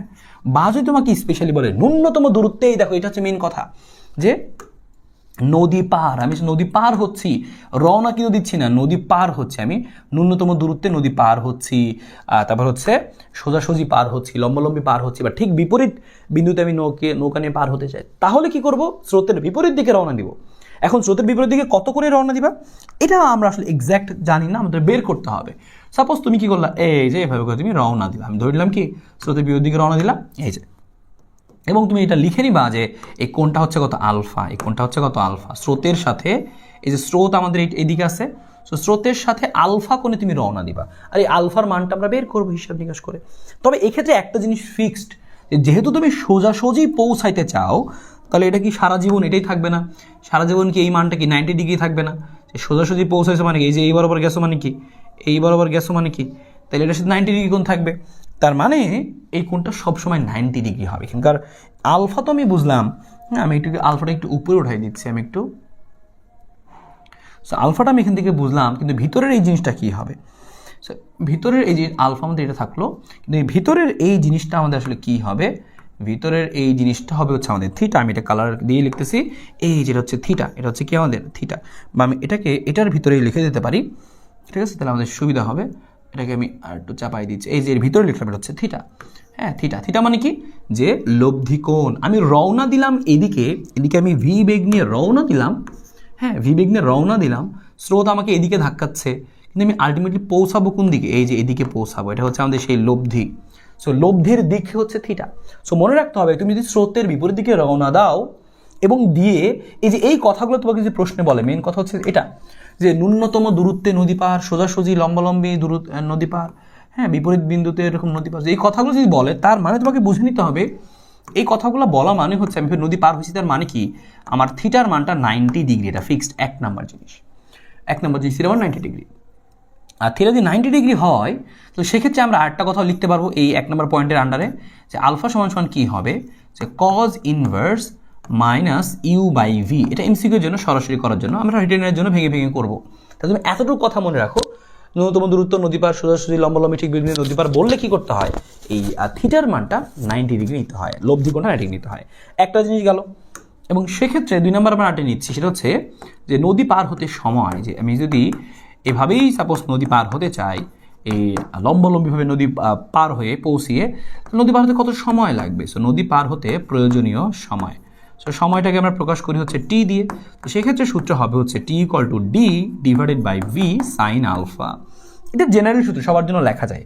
তবে এই টাইপের ক্ষেত্রে, এই যে এইটার ক্ষেত্রে স্পেশালি কি লেখা যাবে, এটাও আমরা লিখতে পারি, মানে এটা আমরা লিখতে পারি আলফাটা যেখানে বের করে নিব, নিয়ে বসাবো T equal to D by V sine alpha.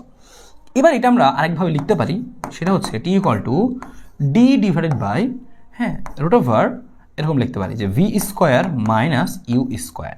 তবে এটা শুধুমাত্র এই টাইপের ক্ষেত্রে, এটা সব ক্ষেত্রে প্রযোজ্য না, এটা শুধুমাত্র হচ্ছে এই টাইপের ক্ষেত্রে, শুধুমাত্র এই টাইপের ক্ষেত্রে, ঠিক আছে? সো এটা হচ্ছে শুধুমাত্র এই টাইপের ক্ষেত্রে, T equal to D divide by V square minus U square, ঠিক আছে? So T equal to D divided by হচ্ছে V square minus U square, ওকে?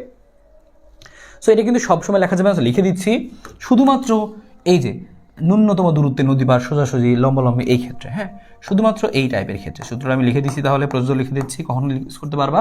শুধুমাত্র এই টাইপের ক্ষেত্রে এটা ইউজ করা যাবে, শুধুমাত্র এই টাইপের ক্ষেত্রে। সেই কথা একটু মাথায় রাখতে হবে, তুমি অন্য যে কোনো টাইপে গিয়ে এই সূত্র বসাই দিলে হবে না, হ্যাঁ তাহলে সমস্যা। সো এটা সবার জন্য, কিন্তু এটা শুধুমাত্র এই টাইপের ক্ষেত্রে, সো একদম উল্লেখ করে দিলাম।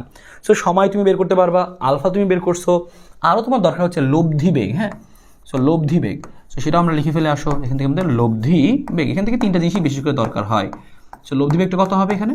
সো লব্ধি বেগের নর্মাল সূত্রটা হচ্ছে আমাদের কি, যে রুট ওভার কী লিখবো আমরা, যে ইউ স্কোয়ার, কারণ একটা বেগ ইউ আর একটা বেগ হচ্ছে V, U square V square যোগ কী লিখতে পারবো 2uv সাথে হচ্ছে কি কজ আলফা, হ্যাঁ এটা হচ্ছে আমাদের এখানকার নর্মাল লব্ধি বেগের সূত্র, ইউভি আলফা সব বের করতে পারি।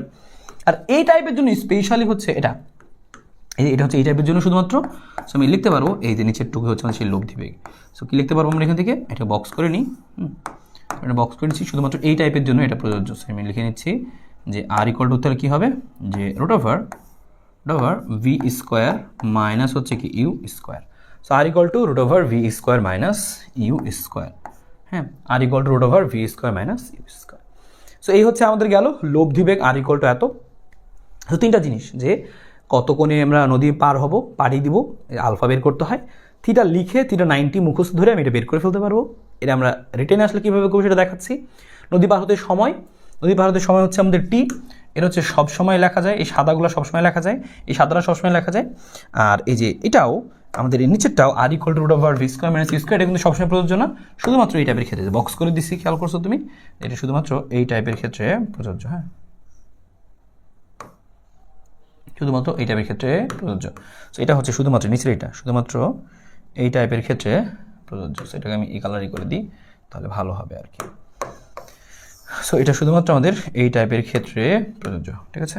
তো গেল, তুমি জিনিসটা বুঝলাম যে এই দুইটা বক্স করা দুইটা শুধু এই টাইপের ক্ষেত্রে প্রযোজ্য। সো আমাদের সূত্র এখান থেকে গেল। এরপর হচ্ছে ন্যূনতম সময় যদি নদী পার হতে চাই তাহলে সেক্ষেত্রে কী হবে।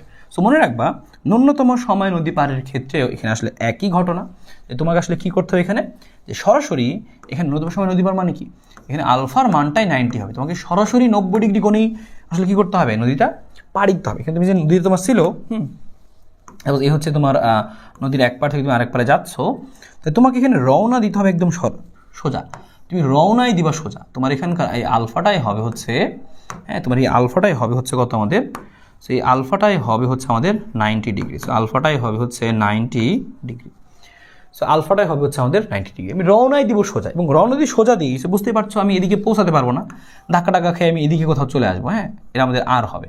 সো এটা পরের ব্যাপার, আমি রওনাই দিব সোজা, তাহলে ন্যূনতম সময় হবে। সো আলফা আমাদের 90 হবে। কেন আলফা 90 হবে, এটা ছোট্ট করে আমরা সাইডে দেখে বলতে পারি, মাঝে মাঝে পরীক্ষা আমাদের আসতে পারে। সো টি কর্ম শুধু জানি কি D/V সাইন আলফা। আর যদি টি এর মানটা মিনিমাম করতে চাই, হ্যাঁ, তাহলে টি যদি মিনিমাম করতে চাই তাহলে সেক্ষেত্রে কী করতে হয় আমাদের, যে এই আলফাটা ম্যাক্সিমাম করতে হয়, সাইন আলফাটা কী করতে হয়, যে ম্যাক্সিমাম করতে হয়। আর সেক্ষেত্রে মনে রাখবা, শর্ত মতে আমরা কী লিখতে পারি, যে সাইন আলফার যে ম্যাক্সিমাম যদি করতে চাই তাহলে সাইন আলফার ম্যাক্সিমাম ভ্যালু হচ্ছে 1, আর সেক্ষেত্রে আলফার মানটা কত আসবে, আলফার মানটা আসবে 90 ডিগ্রি। তাহলে তুমি সব সময় সোজা যদি রওনা দিয়ে দাও চোখ মুখ বন্ধ করে, আর যাই হোক তুমি তাড়াতাড়ি নদীর ওই পারে পৌঁছাবা। কোন দিকে গেলা দেখার বিষয় না, কিন্তু আগে পৌঁছাবা, এটা হচ্ছে বড় কথা। সো ন্যূনতম সময় বের ক্ষেত্রে আলফা 90 ডিগ্রি, বুঝলা। আর থিটা যদি বের করতে হয়, থিটা তো বের করতে পারবো, যে ট্যান থিটা সমান সমান ওই যে সূত্র জানতাম আমরা, হচ্ছে কি জানতাম আমরা, এই যার সাথে কোণ সে নিচে একা বসবে, সাথে হচ্ছে আমাদের ভি সাইন আলফা বাই হচ্ছে কজ আলফা। এখান থেকে তুমি যদি থিটা বের করো, এখান থেকে তুমি যদি থিটা বের করো, এই থিটা বের করো, তাহলে সেই থিটাটা বের হবে যে তুমি আসলে এই আমাদের এই জিনিসটা, যে আমরা আসলে কোন দিকে পৌঁছাবো, আমরা আসলে এদিকে রওনা তো দিলাম, তো এখানে যে কত কোণে পৌঁছাবো সেই থিটার মানটা বের হবে। এটা যে আমাদের লব্ধি যদি এটা আমাদের দিকে হয়, তাহলে এই যে কত কোণে আসলে লব্ধি কোণটা সেটা আসলে বের করা যাবে থিটা এভাবে লিখে। সো এটা তুমি এখান থেকে লিখতে পারো। তাহলে তুমি আর লিখতে পারো কি, এখান থেকেও সেম একইভাবে হচ্ছে নদী পার হতে সময়। সো বাংলাটা আবার লিখে নিচ্ছি আমরা এখান থেকে, মেন কথাটা নদী পার হতে সময়, নদী পার হতে সময়। সো তুমি খালি একটা জিনিস খেয়াল রাখবা, ন্যূনতম সময়ের কথা বলা মানেই হচ্ছে আলফার মানটা 90, সহজ হিসাব। তো নদী পার হতে তখন সময় কত লাগবে, সো টি ইকুয়ালটা আমরা লিখতে পারবো কি D/V সাইন আলফা। হ্যাঁ, আর যদি তোমার এই কথাটা তোমাকে বলে দেয় আবারও যে ন্যূনতম সময়, তাহলে আলফা 90 বসাই দিব, শেষ। তো সেক্ষেত্রে আমরা সরাসরি অনেক সময় মনে রাখি টি মিনিমাম সমান সমান কি, এখানকার ডি আর নিচে শুধু ভি থাকে, কারণ আলফা তো 1 বাদ চলে গেছে। সো টি মিনিমাম সমান সমান D/V। তারপরে একইভাবে হচ্ছে লব্ধি বেগ যদি তোমাকে জিজ্ঞেস করে এখান থেকে লব্ধি বেগ, হ্যাঁ, তো সেটাও আমরা এখান থেকে আসলে শিখে রাখি, লব্ধি বেগ। সো লব্ধি বেগ, তো লব্ধি বেগ লিখবো আমরা আর ইকুয়াল টু কি লিখবো এখানে এই টাইপের ক্ষেত্রে, যে ইউ স্কোয়ার যোগ ভি স্কোয়ার, এতে 2uv কজ আলফা, আর আলফা তো এখানে 90, সো না বসালেও চলবে এই টাইপের ক্ষেত্রে, এতটুকু লিখে এনাফ। লব্ধি বেগের পর একটা জিনিস আমাদের আসতে হচ্ছে পার্শ্ব সরণ, যে সাইডে কতটুকু সরে গেল, পার্শ্ব সরণ। পার্শ্ব সরণটা খেয়াল করো, সে এখানে পৌঁছাতে চাচ্ছিল কিন্তু সে এখন এখানে চলে আসলো, এই যে এটা হচ্ছে সেই পার্শ্ব সরণ এক্স। হ্যাঁ, পার্শ্ব সরণ হচ্ছে এক্স। সো আমাদের যদি কোনো জিজ্ঞেস করে পার্শ্ব সরণ বের করো, তাহলে সেক্ষেত্রে সূত্র হচ্ছে U plus V cos alpha into হচ্ছে কত টি, আর টি এর মান আমরা বের করতে পারি D/V অথবা D/V সাইন আলফা। আলফা মানটা তুমি বসায় দিয়ে করলেও হবে, সমস্যা নেই, ঠিক আছে। সো আমাদের এটা জিনিস গেল। আমাদের আরেকটা জিনিস আমাদের আসতে হচ্ছে সরণ, শুধু সরণ। সে যে এইভাবে আসলে রওনা দিল, তুমি খেয়াল করে দেখো আসলে সরণটা কত হয়েছে, তাকায় দেখো, সে গ্যাসে হচ্ছে এই বরাবর, আর আমরা এইদিকে পৌঁছাইলাম, এইদিকে রওনা দিলাম, এইদিকে গেলাম এইদিকে। সো সরণ কোনটাই, সবুজ দাগটা হচ্ছে সরণ। কীভাবে সবুজ দাগটা বের করা যায়, দেখো আমরা এখানে যদি সমকোণী ত্রিভুজ চিন্তা করি, দেখো এটা হচ্ছে অতিভুজ, অতিভুজ সমান কি, দেখো যে লম্ব স্কোয়ার ভূমি স্কোয়ার লিখতে পারি আমরা। তাহলে সেক্ষেত্রে সরণটাকে আমি এস দিয়ে লিখি, তাহলে এস সমান কী হবে, রুট ওভার, দেখো আমাদের যে আমাদের ভূমি স্কোয়ার আছে এক্স স্কোয়ার, আর লম্ব স্কোয়ার আছে কি আমাদের ডি স্কোয়ার, কারণ এই জিনিসটা ছিল আমাদের নদীর প্রস্থ, এই যে এটাকে বলি আমরা হচ্ছে নদীর প্রস্থ। আর ডি বলতেছি বারবার, এই ডি মানে কি, এই ডি মানে হচ্ছে আমাদের এই নদীর প্রস্থটা, আমি এই পাশ থেকে বসে যাবো নদীর প্রস্থ কত, তাহলে এইটুকু যদি ডি হয় তাহলে বুঝতে পারছো এটুকু ডি হবে, তাহলে আমাদের আসবে কত এখানে এক্স স্কোয়ার যোগ হচ্ছে ডি স্কোয়ার। সো এই হচ্ছে আমাদের এখানকার যে স্মরণটা যদি চাই আমরা বের করে ফেলতে পারবো। তো তুমি বেসিক্যালি এই দুইটা পেজ যদি খালি মনে রাখতে পারো, তুমি দেখো এখান থেকে যে কোনো রকম প্রশ্ন তুমি আসলে পারবা। আমি একটু পরেই তোমাকে সেগুলো প্রশ্নের উত্তর করে দেখাচ্ছি। এবার দেখো তোমাকে ওয়ান শট কোশ্চেনে নিয়ে যায়। এখানে যে 9টা প্রশ্ন দেখতে পাচ্ছ খুবই সিম্পল। এই প্রশ্নগুলোই ঘুরে ফিরে আসলে তোমার বোর্ড পরীক্ষাতে আসে। তুমি এখান থেকে 9টা প্রশ্ন সলভ করে ফেলো, তোমার যে কোনো ধরনের প্রশ্ন এখান থেকে সলভ হয়ে যাচ্ছে। সো আমরা চলো একটু সলভ করি এবং হচ্ছে আমরা এখান থেকে এরপরে এই জায়গা থেকে কী ধরনের প্রশ্ন পরীক্ষা এসেছে এই যাবৎকালে সেটা আমরা দেখব। তো চলো আমরা এখান থেকে শুরু করি হচ্ছে আমাদের এই জিনিসটুকু। সো প্রথম অঙ্ক কী বলছে দেখো, বলছে 1 কিলোমিটার প্রশস্ত এবং স্রোত 4 কিলোমিটার পার আওয়ার বিশিষ্ট একটি নদীতে প্রথম মাঝি সোজাসুজি নদী পার হওয়ার জন্য 8 কিলোমিটার পার আওয়ার বেগে যাত্রা শুরু করলেন। অপর মাঝি ওই নদীতে একই বেগে সোজাসুজি রওনা দিলেন। তার মানে দেখো একজন কি করছে, সোজাসুজি নদী পার হওয়ার জন্য রওনা দিলেন, সোজাসুজি পার হওয়ার জন্য সে চেষ্টা করতেছে। তাহলে বলো সোজাসুজি পার হওয়ার জন্য সে যদি চেষ্টা করে তাকে কোন দিকে রওনা দিতে হবে? বিপরীত দিকে, প্রথম টাইপ। এবং অপর মাঝি ওই নদীতে একই বেগে সোজা রওনা দিলেন। এখানে দুইটা কথাই রাখছি, খেয়াল করে দেখো। একজন সোজা রওনা দিছে আর একজন সোজাসুজি নদী পার হতে চাইছে। সোজা রওনা মানে সোজা রওনা, আর সোজাসুজি নদী পার হতে চাই মানে কি, সে বিপরীত দিকে রওনা দিয়ে সোজাসুজি আসবে। তাহলে আসো আমরা দেখি প্রশ্নে কি বলছে। 1 নম্বর প্রশ্ন বলছে, এই প্রশ্ন কি বলছে খেয়াল করো, যে বলছে হচ্ছে প্রথম মাঝি কিভাবে রওনা দিলে ন্যূনতম দূরত্বে নদী পার হতে পারবে। ন্যূনতম দূরত্বে তাহলে আমরা জানি স্রোতের বিপরীত দিকে রওনা দিব। আর প্রশ্ন তো বলেই দিছে যে সোজাসুজি রওনা দেওয়ার জন্য সে চেষ্টা করছে, সোজাসুজি নদী পার হওয়ার জন্য সে চেষ্টা করছে। সোজাসুজি নদী পার হওয়া আর ন্যূনতম দূরত্ব একই কথা। তাহলে আমরা লিখে নিব শুরুর অঙ্কটাতেই, অঙ্কটা অনেক কমন। সো তুমি শুরুতে লিখে নিবা যে আমরা ধরে নিব যে তুমি লিখে নিবা যে স্রোতের দিকের সাথে, কোনটা আমরা ধরি কার সাথে? স্রোতের দিকের সাথে। স্রোতের দিকের সাথে আলফা কোণে রওনা দিলে, স্রোতের দিকের সাথে আলফা কোণে রওনা দিলে হ্যাঁ কি হবে? ন্যূনতম দূরত্বে নদী পার হতে পারবে। সো ন্যূনতম দূরত্বে নদী পার হতে পারবে। সো ন্যূনতম দূরত্বে নদী পার হতে পারবে। সো স্রোতের দিকের সাথে আলফা কোণে রওনা দিলে ন্যূনতম দূরত্বে নদী পার হতে পারবে। আর সে যদি ন্যূনতম দূরত্বে নদী পার হয় সেক্ষেত্রে থিটার মান 90। একটু আগে আমরা কিন্তু সেটা ক্লিয়ার করে আসলাম। এক্ষেত্রে আমরা সূত্র কি লিখবো, যে আমরা জানি ট্যান থিটা সমান এটা একটু বড় করে দিব। কার সাথে কোণ ধরছি আমরা? স্রোতের সাথে। তাহলে ইউ এর সাথে বাকি জায়গায় কি বসবে? ভি বসবে। তাহলে উপরে বসে হচ্ছে ভি সাইন আলফা, নিচে বসে হচ্ছে ভি কজ আলফা। এখান থেকে আমি থিটার মানটা কত বসাবো? থিটার মানটা আমরা বসাবো হচ্ছে কত, যে 90 বসাবো, কারণ ন্যূনতম দূরত্ব নদী পার হতে চাই। থিটা বসাবো 90। সো tan 90, বা আমি এখানে পরবর্তী লাইনে বসাই মানটা, সমস্যা নাই, tan 90। বাকি জায়গায় তুমি কি করতে পারো? মান বসাতে পারো বা লাস্টে বসাতে পারো, সমস্যা নাই। এখানে থাকলো হচ্ছে ভি সাইন আলফা, যে থাকলো হচ্ছে ইউ প্লাস ভি, সাথে হচ্ছে কি কজ আলফা। তো tan 90 মান কত? সো tan 90 মান হচ্ছে 1/0। আর নিচে কি থাকছে? এখানে যা আছে তাই থাকবে। সো ভি সাইন আলফা, আর এখানে থাকছে আমাদের U plus V cos alpha. তুমি যদি একটু আড়াআড়ি গুণ করে দাও, এই বরাবর কি পাচ্ছ? 1 দিয়ে গুণ করলে এটাই পাচ্ছ U plus V cos alpha equal to, এই বরাবর গুণ দিলে কি পাচ্ছ? V sine alpha. তাহলে U plus V cos alpha সমান হচ্ছে ভি সাইন আলফা। তাহলে সেক্ষেত্রে আমরা কী করবো? এখান থেকে দেখো, একটু ভুল হয়েছে, কারণ আমি যখন এইবার গুণ দিব তো 0 হয়ে যাবে। 0-এর সাথে ভি সাইন আলফা ইন্টু 0 দাও, তাইলে তো হচ্ছে। তার মানে সরাসরি 0 দিয়ে আমি এক লাইন শর্ট করি, ভি সাইন আলফা ইন্টু 0 মানে 0। আর এই বরাবর গুণ করলে তো U plus V cos alpha থাকে, 1-এর সাথে গুণ করলে। আমি চাচ্ছি এখান থেকে আলফা বের করতে। তাহলে আমরা এখান থেকে লিখি যে কজ আলফা আছে, কজ আলফা সমান কী হবে? ইউটা এখানে যোগ আছে, এবার সেখানে বিয়োগ হবে। এখানে জিনিসটা গুণ আছে, এবার আসলে ভাগ হবে। সো আমি যদি কজ আলফা বের না করে সরাসরি এখান থেকে আলফাই বের করতে চাই, কজটাকে ওই পাশে পাঠিয়ে দিব, তাহলে হবে কত? Cos inverse.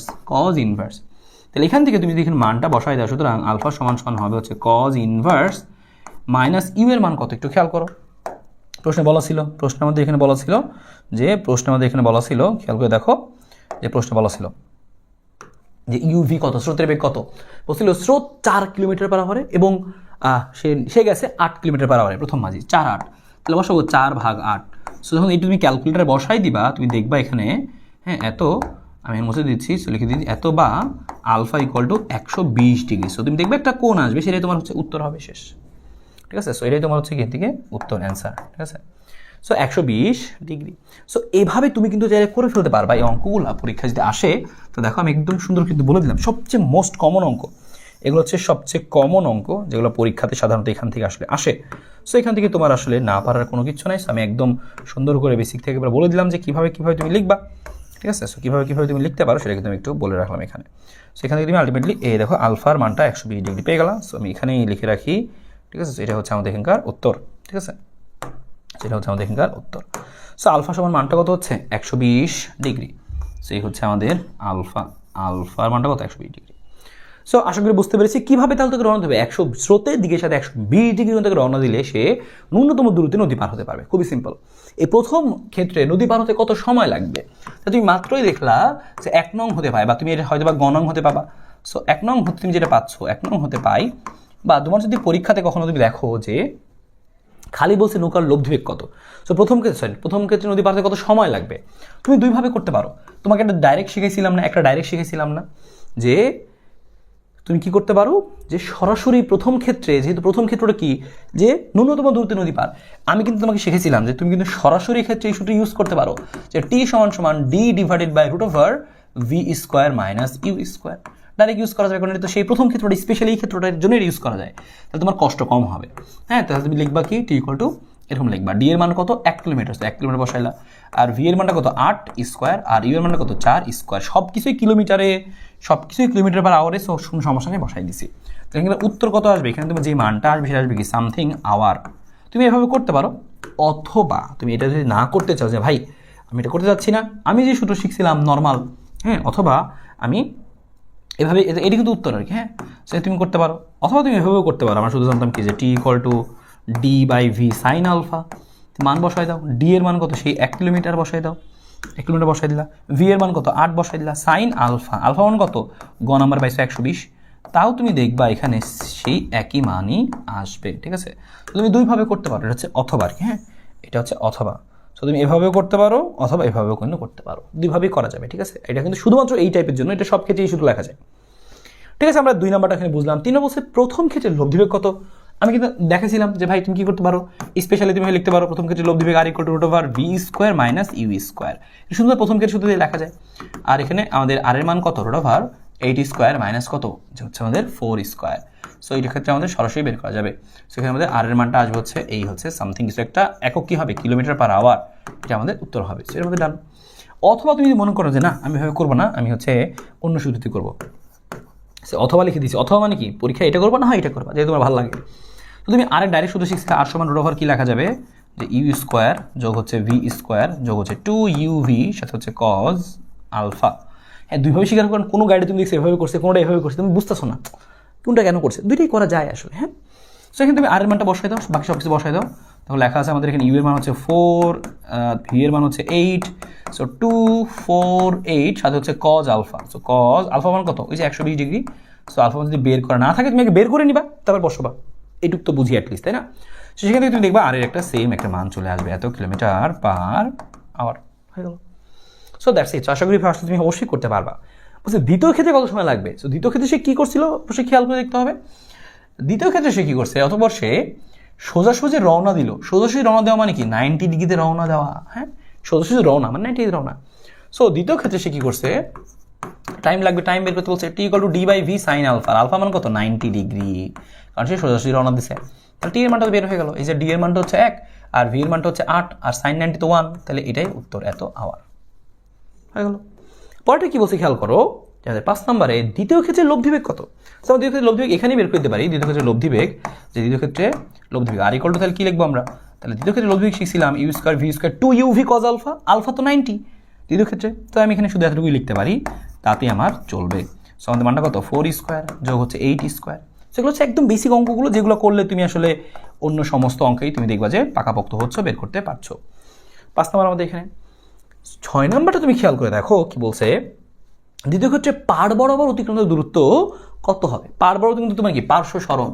দ্বিতীয় ক্ষেত্রে তোমাকে কি জিজ্ঞেস করছে, পাড় বরাবর অতিক্রান্ত দূরত্ব, পাড় বরাবর মানে পার্শ্ব সরণ, পাড় বরাবর অতিক্রান্ত দূরত্ব যদি জিজ্ঞেস করে তাহলে বুঝবা কি পার্শ্ব সরণ অতিক্রান্ত, পাড় বরাবর অতিক্রান্ত দূরত্ব। সো পাড় অতিক্রান্ত দূরত্ব বা হচ্ছে আমাদের কি যে পার্শ্ব সরণ দূরত্ব বা হচ্ছে পার্শ্ব সরণ। পার্শ্ব সরণ কি লিখবো এখানে, লিখবো হচ্ছে এক্স, লিখবো আমরা এক্সেল। এক্সের সূত্র কি শিখছিলাম আমরা? এটা শিখছি আমরা U plus V cos alpha, U plus V cos alpha into T. আমি এখানে কি করবো? এক্স এর মান ইউ কত আছে আমাদের এখানে? ইউ কত আছে আমাদের এখানে? ইউ ইউ ইউ 4, তোমাদের 4 আছে। তারপর এখানে ভি আমাদের কি আছে? 8 আছে। কজ আলফা, আলফার মান কত? আমরা 90 দিয়ে রওনা দিয়েছিলাম দ্বিতীয় ক্ষেত্রে। আর টি এর মান কত? টি এর মান হচ্ছে D by V sine alpha. আর সাইনের আলফার মান কত? 90 ডিগ্রি। এই যে সব কিছু এখানে বসাই দিলাম, ডি এর মান বসাও, ভি এর মান বসাও, তাহলে তুমি এখান থেকে উত্তর পেয়ে যাবে সামথিং এত কিলোমিটার কিন্তু পাবো, কারণ আমরা দেখো এখানে আওয়ার, কিলোমিটার, আওয়ার সব কিছু কিলোমিটারে ছিল আমাদের। সো কিলোমিটারের উত্তরটা চলে আসবে 6 নাম্বার। হয়ে গেল, খুব ইজি। তোমাকে জিজ্ঞেস করতে পারে দ্বিতীয় ক্ষেত্রে নৌকার অতিক্রান্ত দূরত্ব কত? অতিক্রান্ত দূরত্ব মানে সরণ জিজ্ঞেস করছে আসলে। তুমি লিখবা, আমরা জানি হচ্ছে অতিক্রান্ত দূরত্ব সরণ। হ্যাঁ, অতিক্রান্ত দূরত্ব এখানে বেশি কিছু জিজ্ঞেস করছে, মানে এটা আসলে সরণ জিজ্ঞেস করছে। এস বের করতে বলছে। এস সমান কি হবে? রুট ওভার এই যে এক্স স্কোয়ার যোগ হচ্ছে ডি স্কোয়ার। এগুলো তুমি দেখবা ঘুরে ফিরে জিজ্ঞেস করতে পারে নানানভাবে। সো এস এর মানটা আমাদের চলে আসবে এখান থেকে, রুট ওভার যে এক্স এর মান কত? এক্স এর মান হচ্ছে আমাদের কত? এই যে আমরা বের করছিলাম, এখান থেকে বের করছি গ নম্বরে, মানে উপরেরটাই। আর ডি এর মান কত? ডি এর মান ছিল আমাদের দেখো 1 কিলোমিটার প্রস্থ, তাহলে আমাদের 1 হবে। তাহলে তোমার এখানে চলে আসবে কি? এত কিলোমিটারে চলে আসবে। হ্যাঁ, এত কিলোমিটারে আমাদের চলে আসবে। ওকে, ঠিক আছে। এই হচ্ছে আমাদের এখানকারটা। পরেরটা কি বলছে দেখো, যে 8 নাম্বার, সর্বনিম্ন সময়ে নদী পার হতে নৌকা কোন দিকে চালাতে হবে? সর্বনিম্ন সময়। সো এটা তো আমরা খুব ইজি, আগে আমরা সরাসরি মুখস্থ জানি, এটাই করছিলাম আমরা অঙ্কটা, যে আমরা জানি টি সমান সমান কি হবে? D by V sine alpha. So T minimum হলে সেক্ষেত্রে কী হইতে হবে? যে ভি সাইন আলফা, আলফার মানটা কি? ম্যাক্সিমাম হইতে হবে। আলফার মানটা কী হইতে হবে? এখান থেকে ম্যাক্সিমাম হইতে হবে। সো ম্যাক্সিমাম যদি হইতে হয় তাহলে বুঝতেই পারছো যে ম্যাক্সিমাম হইলে তাহলে শর্ত মতে আমরা কি লিখতে পারবো? যে শর্ত মতে যে সাইন আলফার ম্যাক্সিমাম মান সাইন আলফা ইকুয়াল টু 1 হবে। তাহলে আলফা সমান সমান কী হবে? সাইন ইনভার্স 1 হবে। সাইন ইনভার্স 1 হবে। তাহলে আলফা মানটা কত আসবে? আসবে হচ্ছে 90 ডিগ্রি। তাহলে এটা মুখস্থ জানি যে হ্যাঁ, এটা মুখস্থ রাখবো সরাসরি, কারণ এটা কখন চেঞ্জ হবে না এই মানটা। আর লাস্টে আমাদের জিজ্ঞেস করছিল প্রথম ও দ্বিতীয় মাঝির মধ্যে কে নদী পার হতে পারবে? তোমার পরীক্ষায় সবচেয়ে বেশি ইম্পর্টেন্ট অঙ্ক এটা। তার মানে দুই ক্ষেত্রেই সময় বের করতে হবে। তার মানে আমরা কী করবো এখানে? আমরা দুই মাঝির ক্ষেত্রেই সময় বের করব। হ্যাঁ, সো আমরা এটা অলরেডি কিন্তু করছি, যে দুই মাঝিরই সময় বের করছি। তাহলে দেখবো কার মানটা ছোট হয়, সে আগে বার হতে পারবে। হ্যাঁ, লাস্টেরটা। তাহলে লিখবো প্রথম মাঝি। তোমার কাজ হচ্ছে এভাবে লেখা, যে প্রথম মাঝির সময়। প্রথম মাঝির সময় নাম দিলা যে T1, তো তুমি লিখবা এখানে T1 সমান সমান D by V sine alpha. আর আলফা মান কত ছিল? 120 ডিগ্রি। প্রথম মাঝি আমরা যেভাবে কাজ করছিল, এই আলফা না থাকলে তুমি বের করে নিবা, গ নম্বরে বের করা নাই, নগদে এখন বের করে নিবা, যেভাবে করলাম। সেখান থেকে তোমার T1 এর মান আসবে। হ্যাঁ, এত আওয়ার আসছে এখানে। তো লিখবো হচ্ছে আবার দ্বিতীয় ক্ষেত্রে, তুমি লিখতেছি আমরা কি? যে দ্বিতীয় মাঝির ক্ষেত্রে। সো দ্বিতীয় মাঝির সময়, দ্বিতীয় মাঝির সময় হচ্ছে কি? T2। তাহলে আমরা কি লিখবো এখানে? যে T2 সমান সমান হচ্ছে D by V sine alpha. Alpha মানে কত এখানে? যে 90। হ্যাঁ, so D by sine 90। So মানটা বসাই দেবো T2 এর মানটা। সো দেখবা কোন মানটা কম আসে। সো এখানে অবশ্যই দেখা যাবে যে আমাদের T1 আর T2 এর মধ্যে দেখা যাবে T2টা ছোট, কারণ টি সর্বনিম্ন এটা। তাহলে বলবা T2 মানে দ্বিতীয় মাঝে আগে পৌঁছাবে, যেটা মাস্ট, কারণ সর্বনিম্ন সময় তো সেই গেছে। দ্বিতীয় মাঝি আগে পৌঁছাবে। তুমি অঙ্ক করে দেখো যে T2টাই ছোটো আসবে, আগে পৌঁছাবে। এইভাবে তোমার কিন্তু বুঝতে হবে। সেই অঙ্কগুলো কিন্তু খুবই সহজ আসলে বলা যায়। এই অঙ্কগুলো কিন্তু খুবই সহজ। হ্যাঁ, যেহেতু T1 বড় হবে আর T2 ছোটো হবে, হ্যাঁ, তাই আমরা কি বলতে পারি? কি দ্বিতীয় মাঝি হচ্ছে আগে পৌঁছাবে। হ্যাঁ, সো এই হচ্ছে আমাদের এখানকার জিনিস। আশা করি এখান থেকে বুঝতে পেরেছি। হ্যাঁ, বুঝতে পেরেছি। ওকে, ডান। সো এই হচ্ছে আমাদের এখানকার অঙ্ক। সো আমরা এখন চলে যাই হচ্ছে আমাদের পরের অংশের মধ্যে আপেক্ষিক বেগ। আপেক্ষিক বেগের মধ্যে আমাদের এখান থেকে বৃষ্টি ছাতার অঙ্কগুলো হয়ে থাকে। সো খুব সহজে, একদম সহজে শিখাই দিব। যেভাবে বলবো সেভাবে তুমি করলে সব অঙ্কগুলো তুমি পারবে। সো আপেক্ষিক বেগের বেলা একটা জিনিস মাথায় রাখছো, আপেক্ষিক বেগ মানে কি? একজনের সাপেক্ষে আরেকজনের বেগ। দুটো গাড়ি একই দিকে যাচ্ছে, তো সেক্ষেত্রে কী হয়? তুমি দেখছো না যে মনে হয় এই গাড়িটা যখন একটা গাড়িটাকে ওভারটেক করে, মনে আস্তে ওভারটেক করলে মনে হয় না? তুমি বাসে বসে আসো, সাইডে তাকাইলে একটা বাস যাচ্ছে, মনে আস্তে যাচ্ছে, কিন্তু বাস্তবে কিন্তু জোরে যাচ্ছে। তোমার সাপেক্ষে মনে হচ্ছে আস্তে যাচ্ছে। এটা হচ্ছে আপেক্ষিক বেগ। এবার এই আপেক্ষিক বেগটা আমরা কীভাবে প্রকাশ করি? যেমন এটা লিখে, আমরা একটা জিনিস তোমাকে লিখে দেখাই আগে। সাপোজ তোমাকে বললাম যে এর সাপেক্ষে বি এর বেগ। সো এই জিনিসটা তোমাকে বুঝতে হবে, কার সাপেক্ষে কার বেগে কীভাবে লেখে। সো এর সাপেক্ষে বি এর বেগ। সো এর সাপেক্ষে বি এর বেগ। সো এটাকে আমি কীভাবে প্রকাশ করবো, কীভাবে রিপ্রেজেন্ট করবো, এর সাপেক্ষে বি এর বেগ আমি লিখতেছি এখানে, এটা হচ্ছে আমি এভাবে লিখবো যে ভি, খেয়াল করো, এর সাপেক্ষে বি এর বেগ। সো এর সাপেক্ষে, কার সাপেক্ষে, এর সাপেক্ষে কার বেগ, বি এর বেগ। সো যার বেগ তাকে আগে লিখবা আর যার সাপেক্ষে তাকে পরে লিখবা। তাহলে ভিবিএ, ভিবিএ মানে কি, এর সাপেক্ষে বি এর বেগ। তাহলে এটা বেগ তো ভেক্টর রাশি, তাহলে আমরা এভাবে লিখতে পারি। সো এই যে কথাটা লিখলাম, তোমাকে এই জিনিসটাকে বুঝতে হবে যে ভিবিএ মানে কি। ভিবিএ মানে হচ্ছে এর সাপেক্ষে বি এর বেগ। ওকে, সো আমি এখানে আরেকটা লিখতেছি, তুমি বলো। সো আমি এখানে লিখলাম, আমি আরেকবার লিখতেছি, আমি এখানে লিখলাম হচ্ছে ভি পি কিউ। হ্যাঁ, তাহলে বলো তো এটা মানে কি, এটা মানে হচ্ছে কিউ এর সাপেক্ষে পি এর বেগ। ওকে, আচ্ছা ভালো, বুঝলাম, একটা জিনিস বুঝলাম কীভাবে লিখতে হয় সেটা বুঝলাম। এবার আরেকটা কথা তোমাকে মনে রাখতে হবে, সেটা হচ্ছে যার সাপেক্ষে বেগ, আপেক্ষিক বেগ বের করার নিয়ম হচ্ছে যার সাপেক্ষে বেগ, যখন আপেক্ষিক বেগের মান বের করবো, আমি কথা লিখে দিচ্ছি এই জায়গাটার মধ্যে। হ্যাঁ, সো এটা আমি এখানে লিখে দিচ্ছি, এখানে আমি এই যে এইভাবে লিখে দিচ্ছি আপেক্ষিক বেগ বের করার নিয়ম। হ্যাঁ, সো নিয়মটা কি, আপেক্ষিক বেগ বের করার নিয়ম।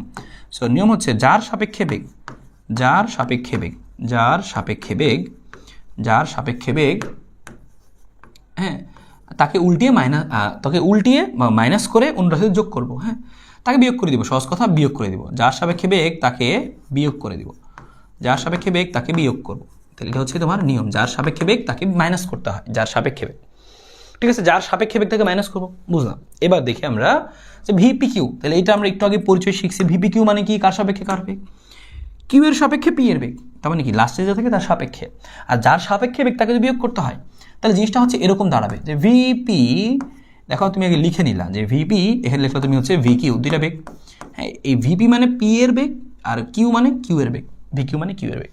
এবার নিয়মটা হচ্ছে মেনলি যার সাপেক্ষে বেগ তাকে উল্টাইতে হয়, উল্টায় অন্য জনের সাথে আসলে যোগ করতে হয়। দেখো এই দেখো, যোগ করা মানে তো আসলে বিয়োগ, তাই না, প্লাস মাইনাসে তো মাইনাস। সো উল্টিয়ে যোগ করা মানে মাইনাস করা, উল্টিয়ে যোগ করা মানে তো মাইনাস করা, তাই না, প্লাস মাইনাসে মাইনাস। তো সেটাই লিখছে এখানে যে তাকে বিয়োগ করতে হয়, তার মানে তো বিয়োগই আসছে।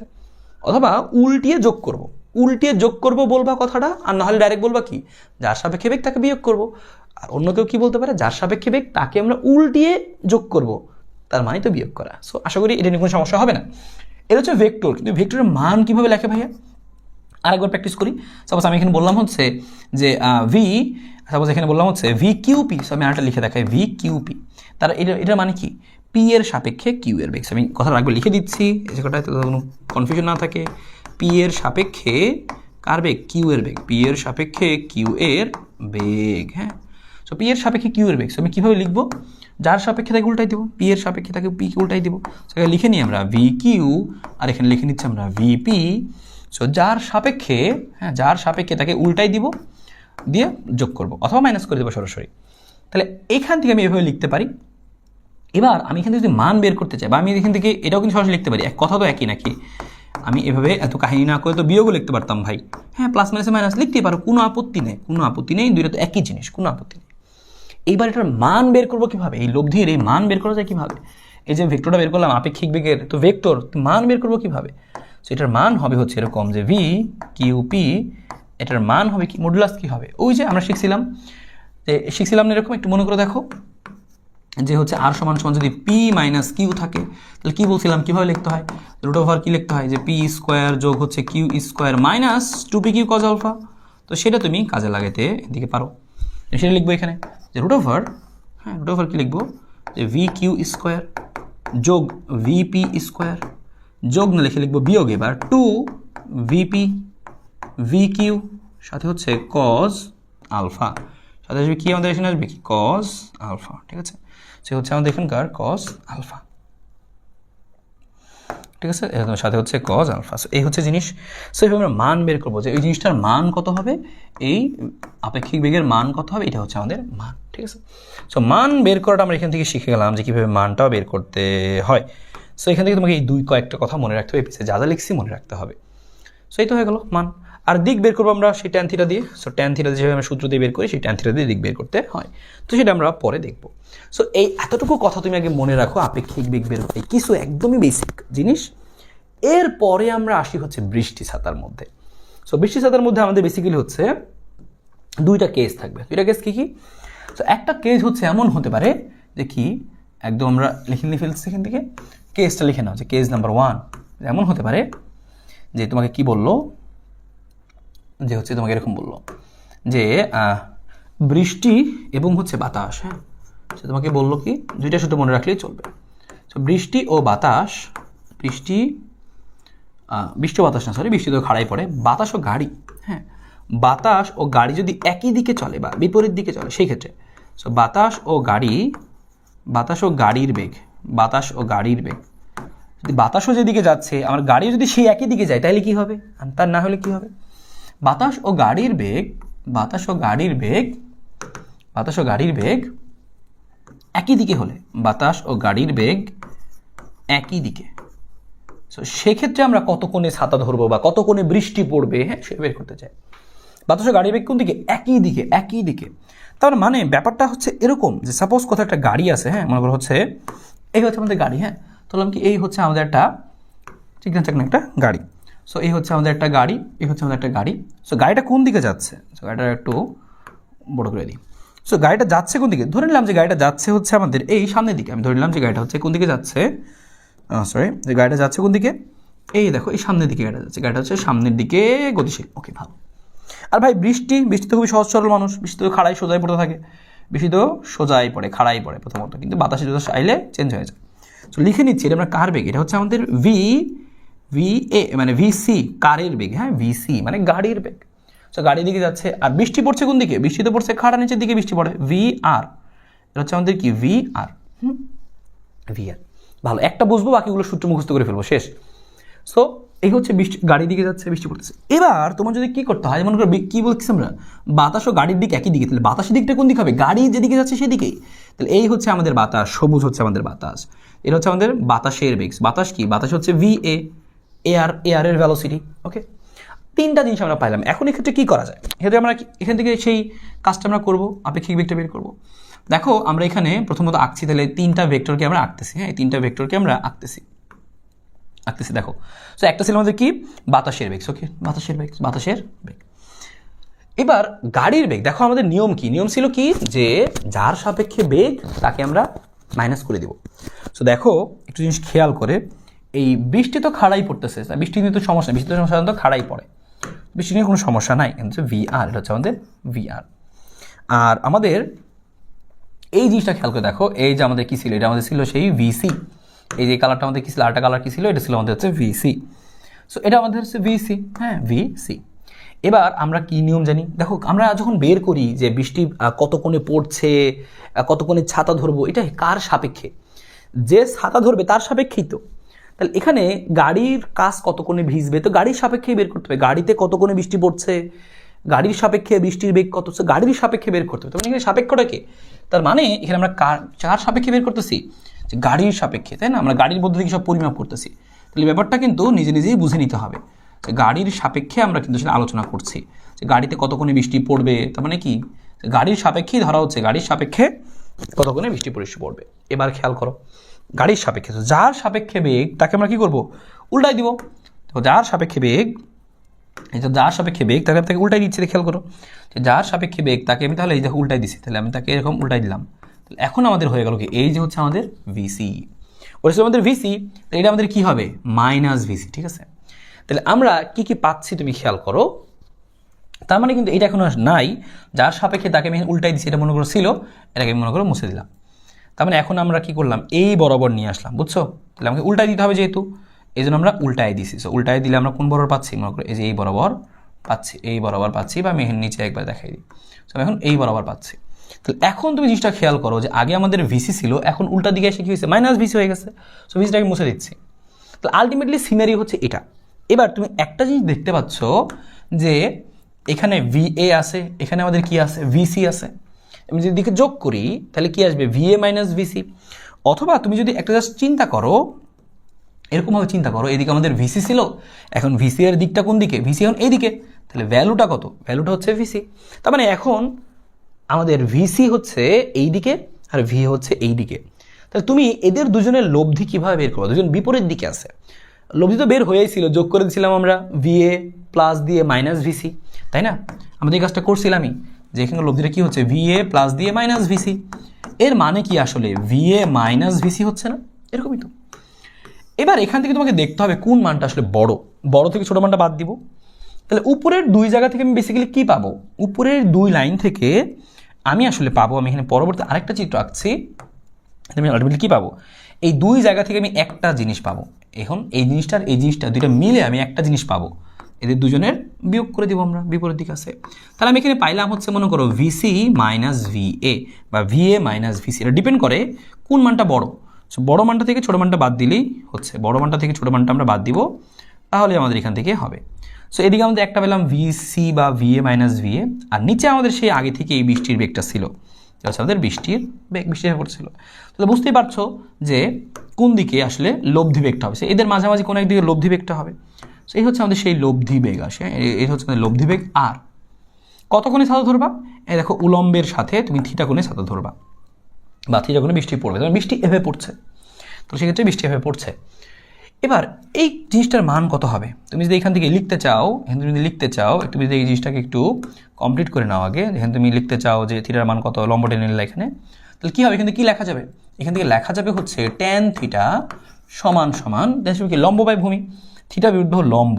এটা যদি ভিসি মাইনাস ভিএ হয়, তাহলে নিচেরটাও কি আসলে ভিসি মাইনাস ভিএ আমি লিখতে পারবো, তাই না, থিটা হলে এটা লম্ব, তাহলে ট্যান থিটা সমান সমান লম্ব বাই ভূমি, তাহলে আমি লিখতে পারবো হচ্ছে এভাবে ভিসি ডিফারেন্স ভিএ, মানে বড় থেকে ছোটটা বাদ দিব, লম্ব বাই ভূমি, ভূমি কত আমাদের, এই যে ভূমি হচ্ছে আমাদের কত ভিআর, এটা হচ্ছে আমাদের কত ভূমি, তাহলে ভিআর মানে কি বৃষ্টির বেগ। তাহলে খেয়াল করে দেখো এই যে আমাদের ফর্মুলা, তুমি যদি মনে করো এখন কিচ্ছু মুখস্থরা, এগুলা কিচ্ছু তুমি মনে রাখতে চাচ্ছ না, ডাইরেক্ট সূত্র মুখস্থ করবা, সো এটা তোমার জন্য। তো ট্যান থিটা সমান সমান হচ্ছে VC minus VA divide by হচ্ছে আর, তার মানে যদি হচ্ছে বাতাস ও গাড়ি একই দিকে থাকে, তাহলে সেক্ষেত্রে কত কোণে বৃষ্টি পড়বে, কত কোণে ছাতা ধরবো, সব কিছুর অঙ্ক হচ্ছে এই থিটা। তাহলে থিটার উত্তর কী হবে, যে থিটা সমান সমান হবে ট্যান ইনভার্স শেষ এক line VC minus VA divided by V R, শেষ হয়ে গেল, ঠিক আছে। সো এই হচ্ছে আমাদের আলটিমেট জিনিস। তো আশা করি আমরা এখান থেকে আশা করি এখান থেকে আলটিমেটলি বুঝতে পেরেছি কীভাবে করতে, আমি সামারি করে দিব, তোমার অনেক ভালো হবে বুঝতে, হ্যাঁ সামারি করে দিচ্ছি আমি। এই হচ্ছে আমাদের এখানকার জিনিস ছিল, আর জিনিসপাতিগুলো আমি একটু এদিকে চাপায় রাখি আর কি, হ্যাঁ। এটার পরে হচ্ছে আমাদের এই যে এই জিনিস আসছে, হ্যাঁ। সো এটার পরে আমরা এই জিনিসটা আসলে এই যে এখানে করলাম আর কি। সো আশা করি তুমি জিনিসটা বুঝলা, আশা করি এখান থেকে তুমি বুঝছো যে কীভাবে জিনিসটা আসলে এখান থেকে হইলো, ঠিক আছে।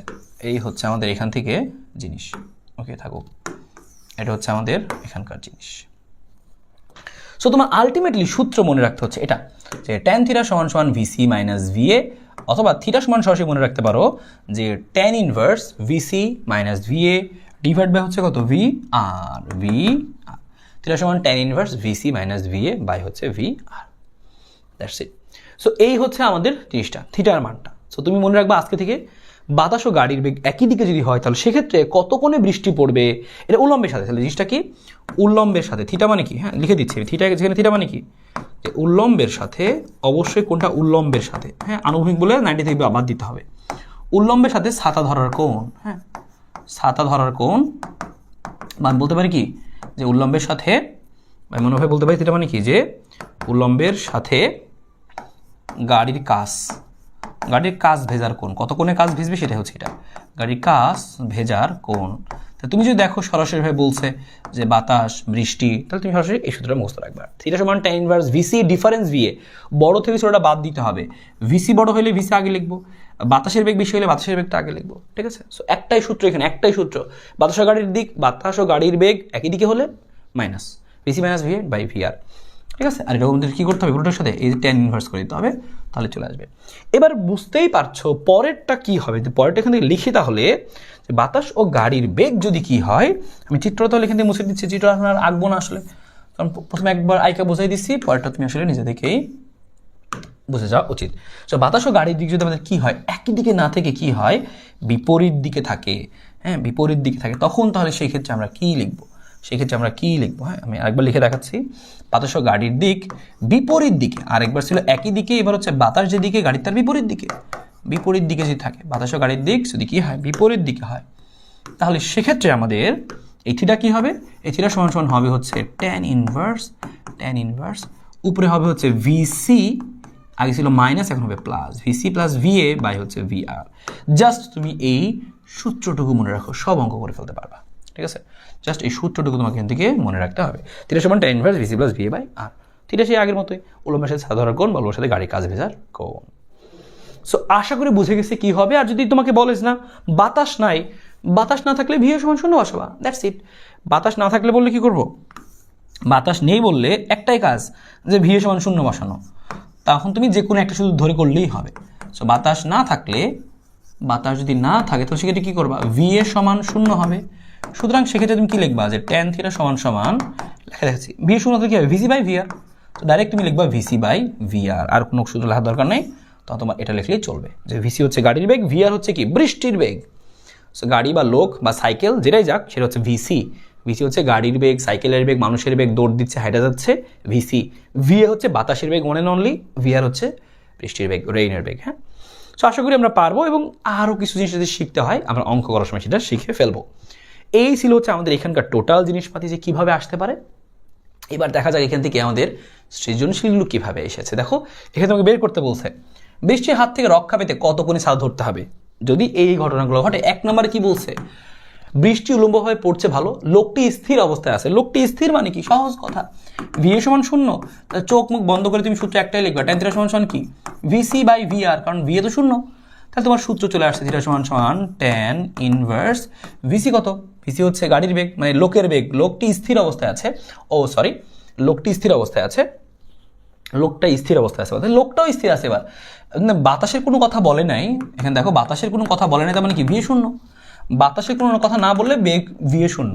আর এখানে লোকটাও স্থির আছে, তো লোকটা যদি স্থির থাকে তাহলে ভিসির মান শূন্য বসাবো, আর ভিআর এর মান কত, বৃষ্টি পড়তেছে 4 বেগে, সো ট্যান ইনভার্স 0, তাহলে থিটা সমান সমান কী হবে, so tan inverse 0, so tan inverse 0 degree করে দেখো কত আসে, সো অত ডিগ্রি তোমাকে কী করতে হবে, যে ছাতা ধরতে হবে। তাহলে তুমি কিন্তু মানটা বসায় দেখো যে কত আসে উলম্বের সাথে, তুমি হিসাব করে দেখবা এই মানটা আসবে কত 0, তার মানে উলম্বের সাথে 0 ডিগ্রি ধরতে হবে। তাহলে উত্তর কি, উলম্বের সাথে, উলম্বের 0 মানে কি খাড়া, একদম খাড়া ধরতে হবে। সো উলম্বের সাথে 0 ডিগ্রিতে ছাতা ধরবে, হ্যাঁ ধরবে। আর উলম্ব না বলে যদি আনুভূমিক বলতো তাহলে 90 মাইনাস থিটা করতাম, আর এখানে থিটা মানে তো 0, তাহলে 90 হইতো। ওকে, গেল আমাদের প্রথমটা। পরেরটা দেখো তুমি খেয়াল করো, বলছে বৃষ্টি উলম্বভাবে পড়ছে, বাতাস এইখান থেকে যাচ্ছে, লোকটি স্থির অবস্থায় আছে।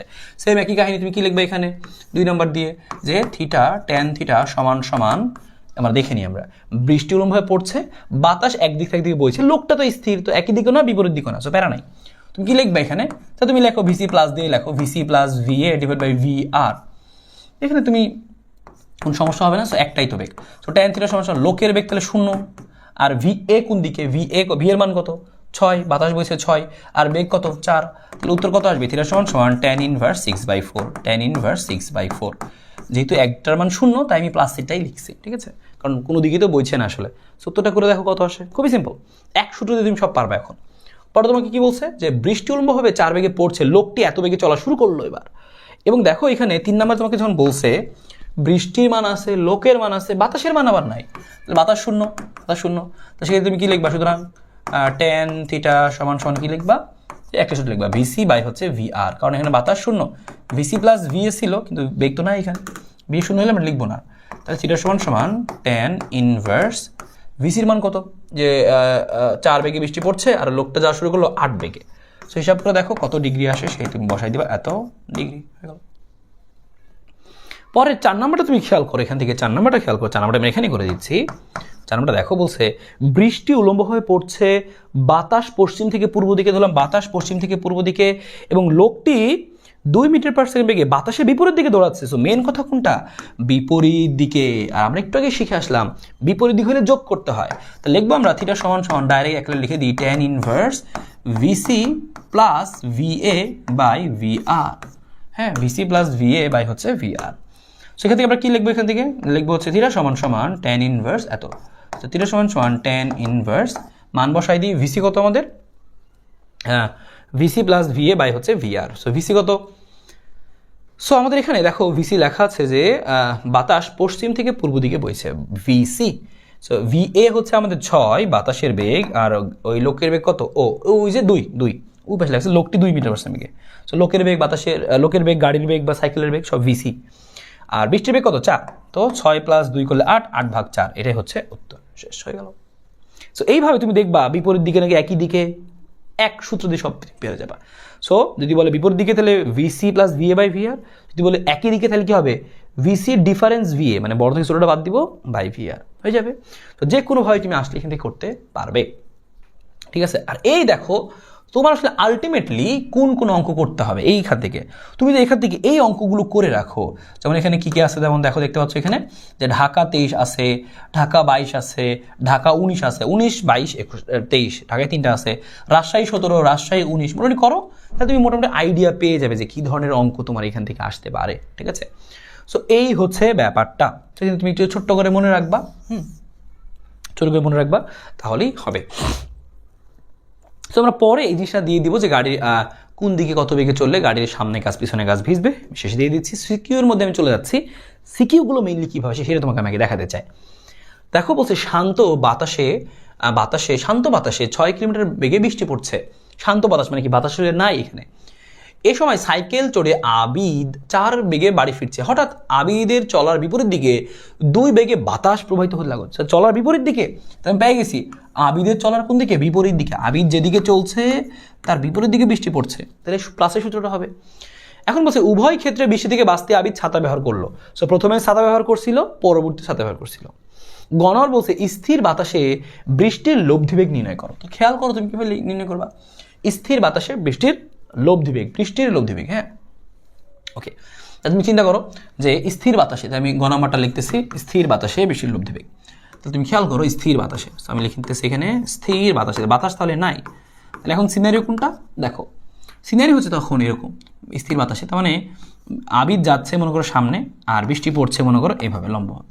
সো আবিদের বেগ কত, এই যে হচ্ছে আমাদের ভিসি হচ্ছে কত, ভিসি 8, আবিদ 8 বেগে যাচ্ছে আর বৃষ্টি পড়ছে হচ্ছে 6 বেগে। তাহলে দেখো খুবই সিম্পল, তাহলে লব্ধিবেগ কোন দিকে হবে। সো লব্ধিবেগ তাহলে খুবই সিম্পল যে এইদিকে কোথাও একটা হবে লব্ধিবেগ, এদিকে কোথাও একটা হবে, এটা হচ্ছে আমাদের সেই লব্ধিবেগ আর বের করতে হবে।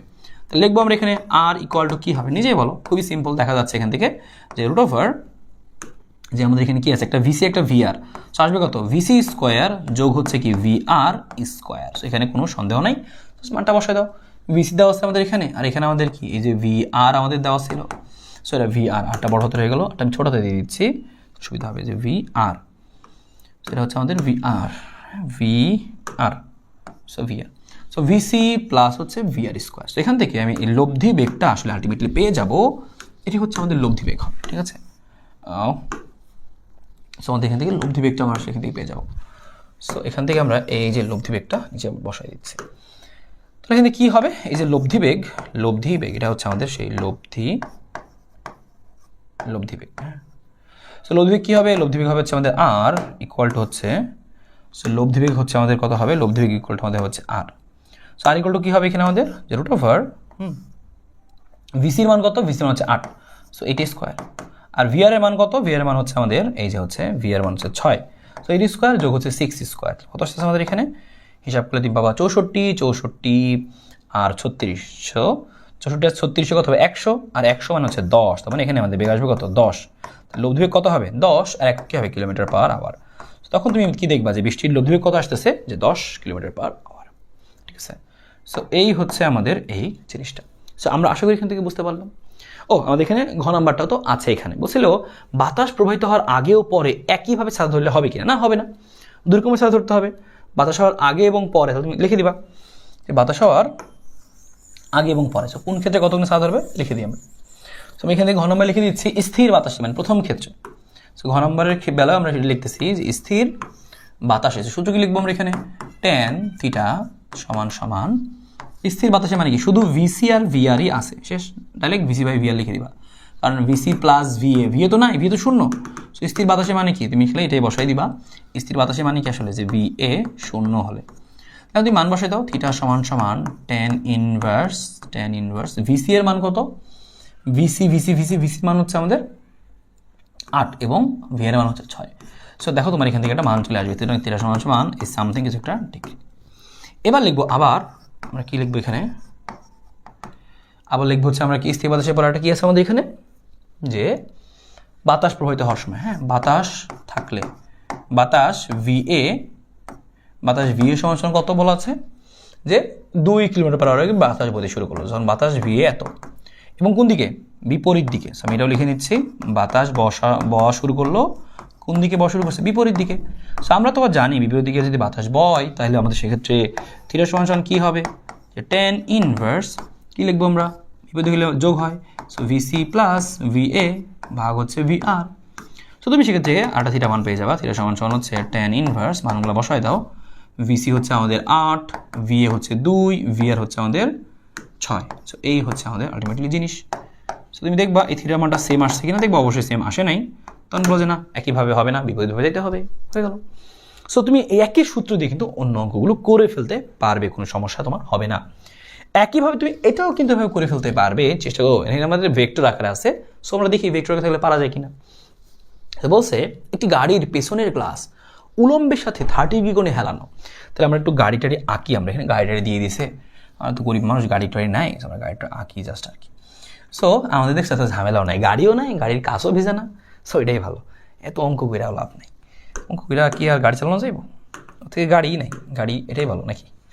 ঠিক আছে, আসো তাহলে আমরা এখান থেকে কি করব, যে আমরা দেখো কি বলছে, একটি গাড়ির পেছনের গ্লাস উলম্বের সাথে 30 ডিগ্রি কোণে হেলানো। সো গাড়িটি V equal to 18i। So 18i মানে তোমাকে বুঝতে হবে 18i ক্যাপ, তার মানে এক্স অক্ষের দিকে গাড়িটি যাচ্ছে। গাড়িটা কোন দিকে যাচ্ছে, ধরলাম গাড়িটা যে এই দিকে যাচ্ছে, হ্যাঁ। সো গাড়ির বেগ হচ্ছে কত, 18i, মানে বেগের মানটা হচ্ছে 18, আর দিক কোন দিকে, এদিকে। সো গাড়িটি মানে কি ভিসি, আমরা ভিসি দিয়ে লেখা শিখছিলাম।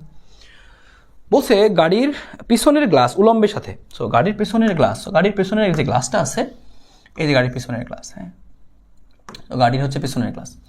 সো গাড়ির পেছনের গ্লাসটা কত আছে, উলম্বের সাথে, যে গাড়ির পেছনের গ্লাস উলম্বের সাথে কত কোণে আছে, উলম্বের সাথে 30 ডিগ্রি কোণে হেলানো আছে। এখন বলছে যে বেগে রাস্তা চলছিল, হঠাৎ বৃষ্টি -12 যে বেগে পড়া শুরু করলো। হঠাৎ বৃষ্টি মানে কি, তো হঠাৎ বৃষ্টি কোন দিকে পড়া শুরু করলো, বৃষ্টি নিচের দিকে পড়া শুরু করছে। দেখো হঠাৎ বৃষ্টি যে দিকে পড়তেছে, তার মানে বৃষ্টির বেগ, বৃষ্টি নিচের দিকে পড়ে। সো ভি আর হচ্ছে আমাদের ভিআর, হ্যাঁ, হচ্ছে ভিআর। সো ভিআর সমান আমি কি লিখবো, ভিআর নিচের দিকে, তাহলে কি লেখা, মাইনাস দেখো 12 যে লেখা, তাহলে নিচের দিকে পড়ছে, তাহলে যে অক্ষ বরাবর, আর মানটা হচ্ছে এত। তার মানে এখান থেকে আমি যদি চিন্তা করি ভ্যালু কত, ভ্যালু কত, সো আমি এখান থেকে বুঝে গেছি যে গাড়ির বেগ ভাই হচ্ছে 18, আর আমাদের এই বৃষ্টির বেগ কত আসলে দেখো 12, হ্যাঁ। সো এই বাকিটুকু দিয়ে তোমাকে বুঝাইছে নিচের দিকে, এই দিকে দিক বুঝাইছে। সো মানটা তোমার দরকার হলে পেয়ে গেল। এখন তোমাকে বলছে গাড়ির সামনের গ্লাসে কত বেগে বৃষ্টি পড়বে, কত বেগে বৃষ্টি পড়বে, বেগ বেগ, হ্যাঁ। তোমার সেক্ষেত্রে কী করতে হবে, সেক্ষেত্রে তোমাকে হচ্ছে লব্ধি করতে হবে।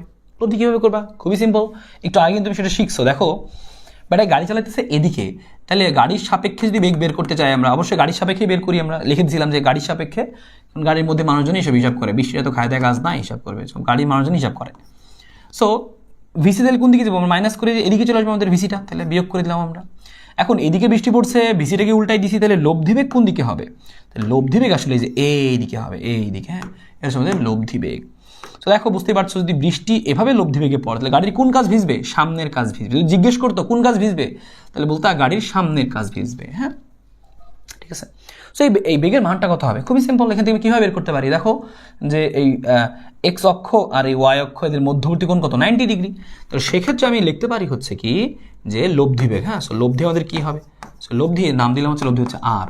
সো লব্ধি কী হবে, আর সমান সমান রুট ওভার কী হয়, 90 ডিগ্রি থাকলে কী করি আমরা, স্কোয়ার করে দিই, ভিসি স্কোয়ার যোগ হচ্ছে কি ভিআর স্কোয়ার। সো মান বসাই দাও, এই আমাদের ভিসি এর মান কত, ভিসি এর মান হচ্ছে 18 স্কোয়ার, আর ভিআর এর মান কত হচ্ছে 12, -12 দেবে না, খালি 12 দেবে, কারণ -12 বসেছে নিচে। সো মানটা কত, 12। সো তোমার এই যে উত্তর এখানে চলে আসবে, যে আর এর মান এত। এককটা খেয়াল করে নিবা, এককটা কিছু বলা আছে এখানে, কিছু বলা নাই, মিটার পার সেকেন্ড পার্সেন্ট কিছু বলা নাই, এত একক লিখে দেখো তাইলেই হয় আর কি, কিছু বলা না থাকলে একক লিখে দিবা, হয়ে গেল। সো খুবই সিম্পল কিন্তু আসলে এখান থেকে ছিল, খুব একটা কঠিন কিন্তু দেয়নি।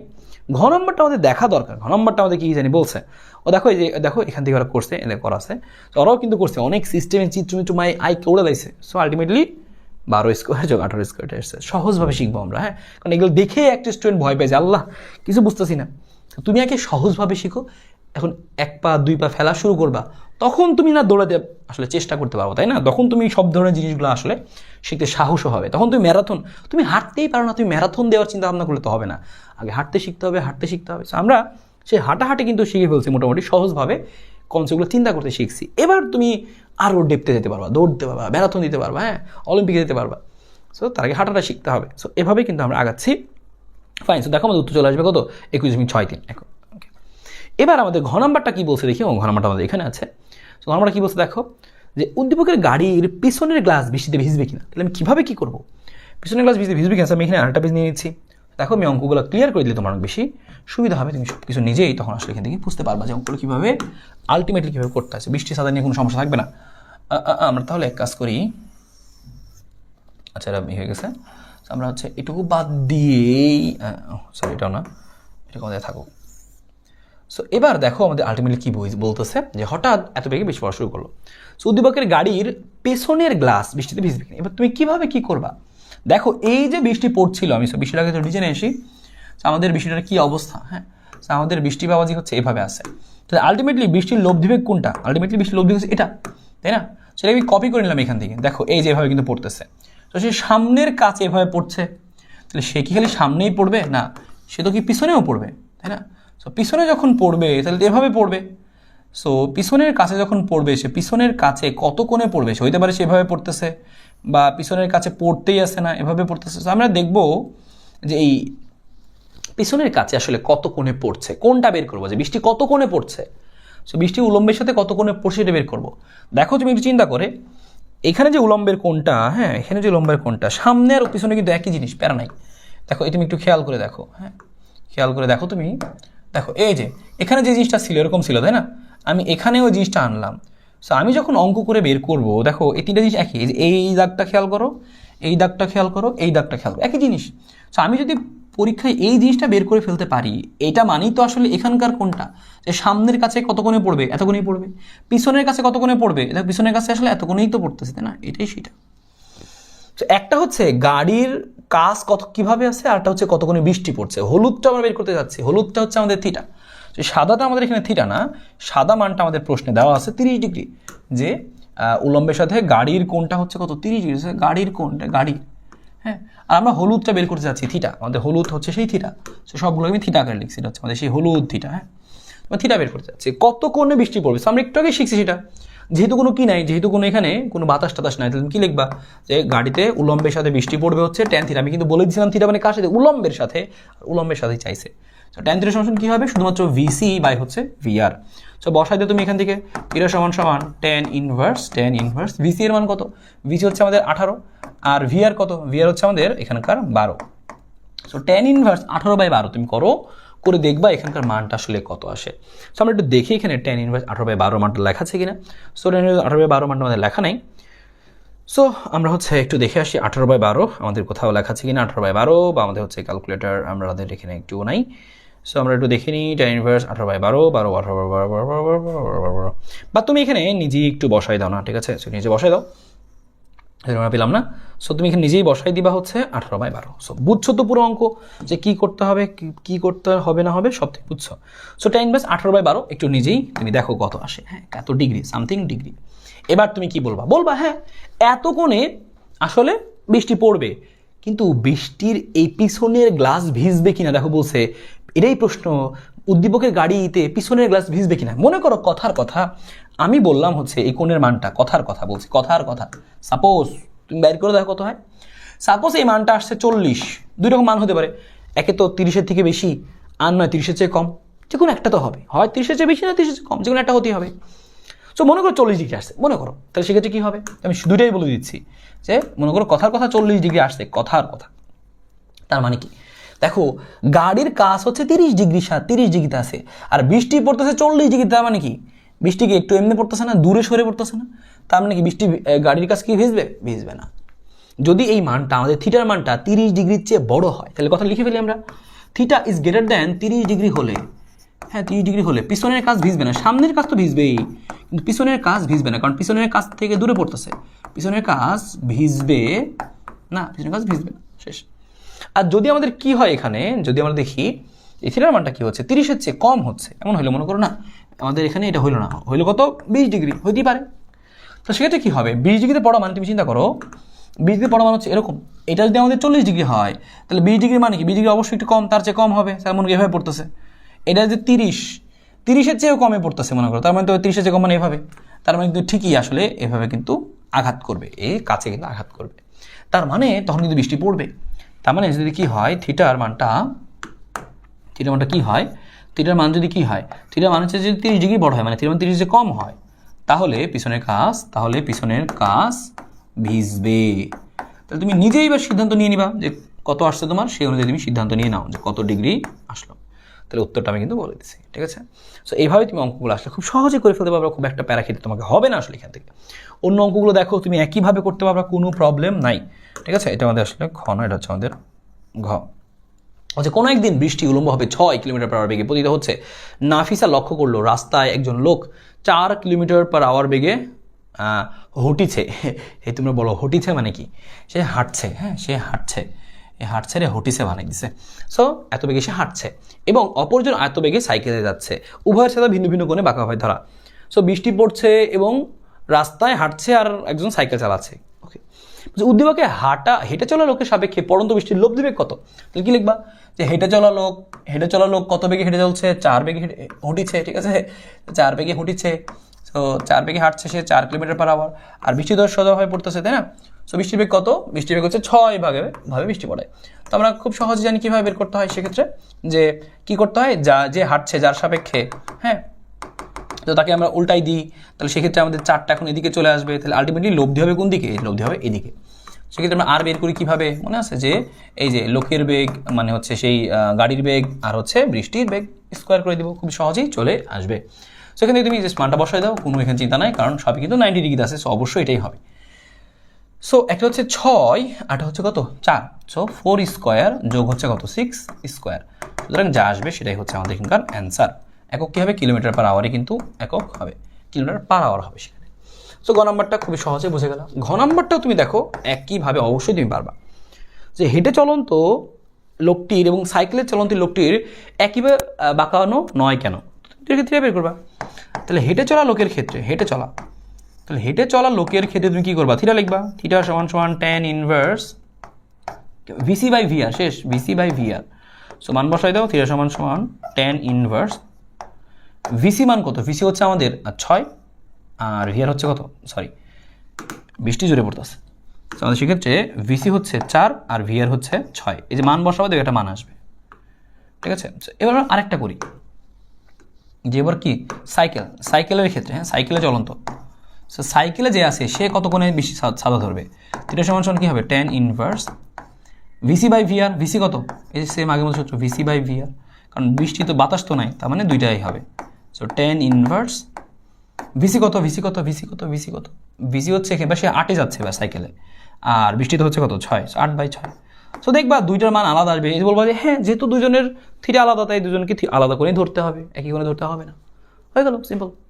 সো আশা করি বুঝতে পেরেছো এই অঙ্কগুলো পরীক্ষা আসলে তুমি কীভাবে করতে পারবা।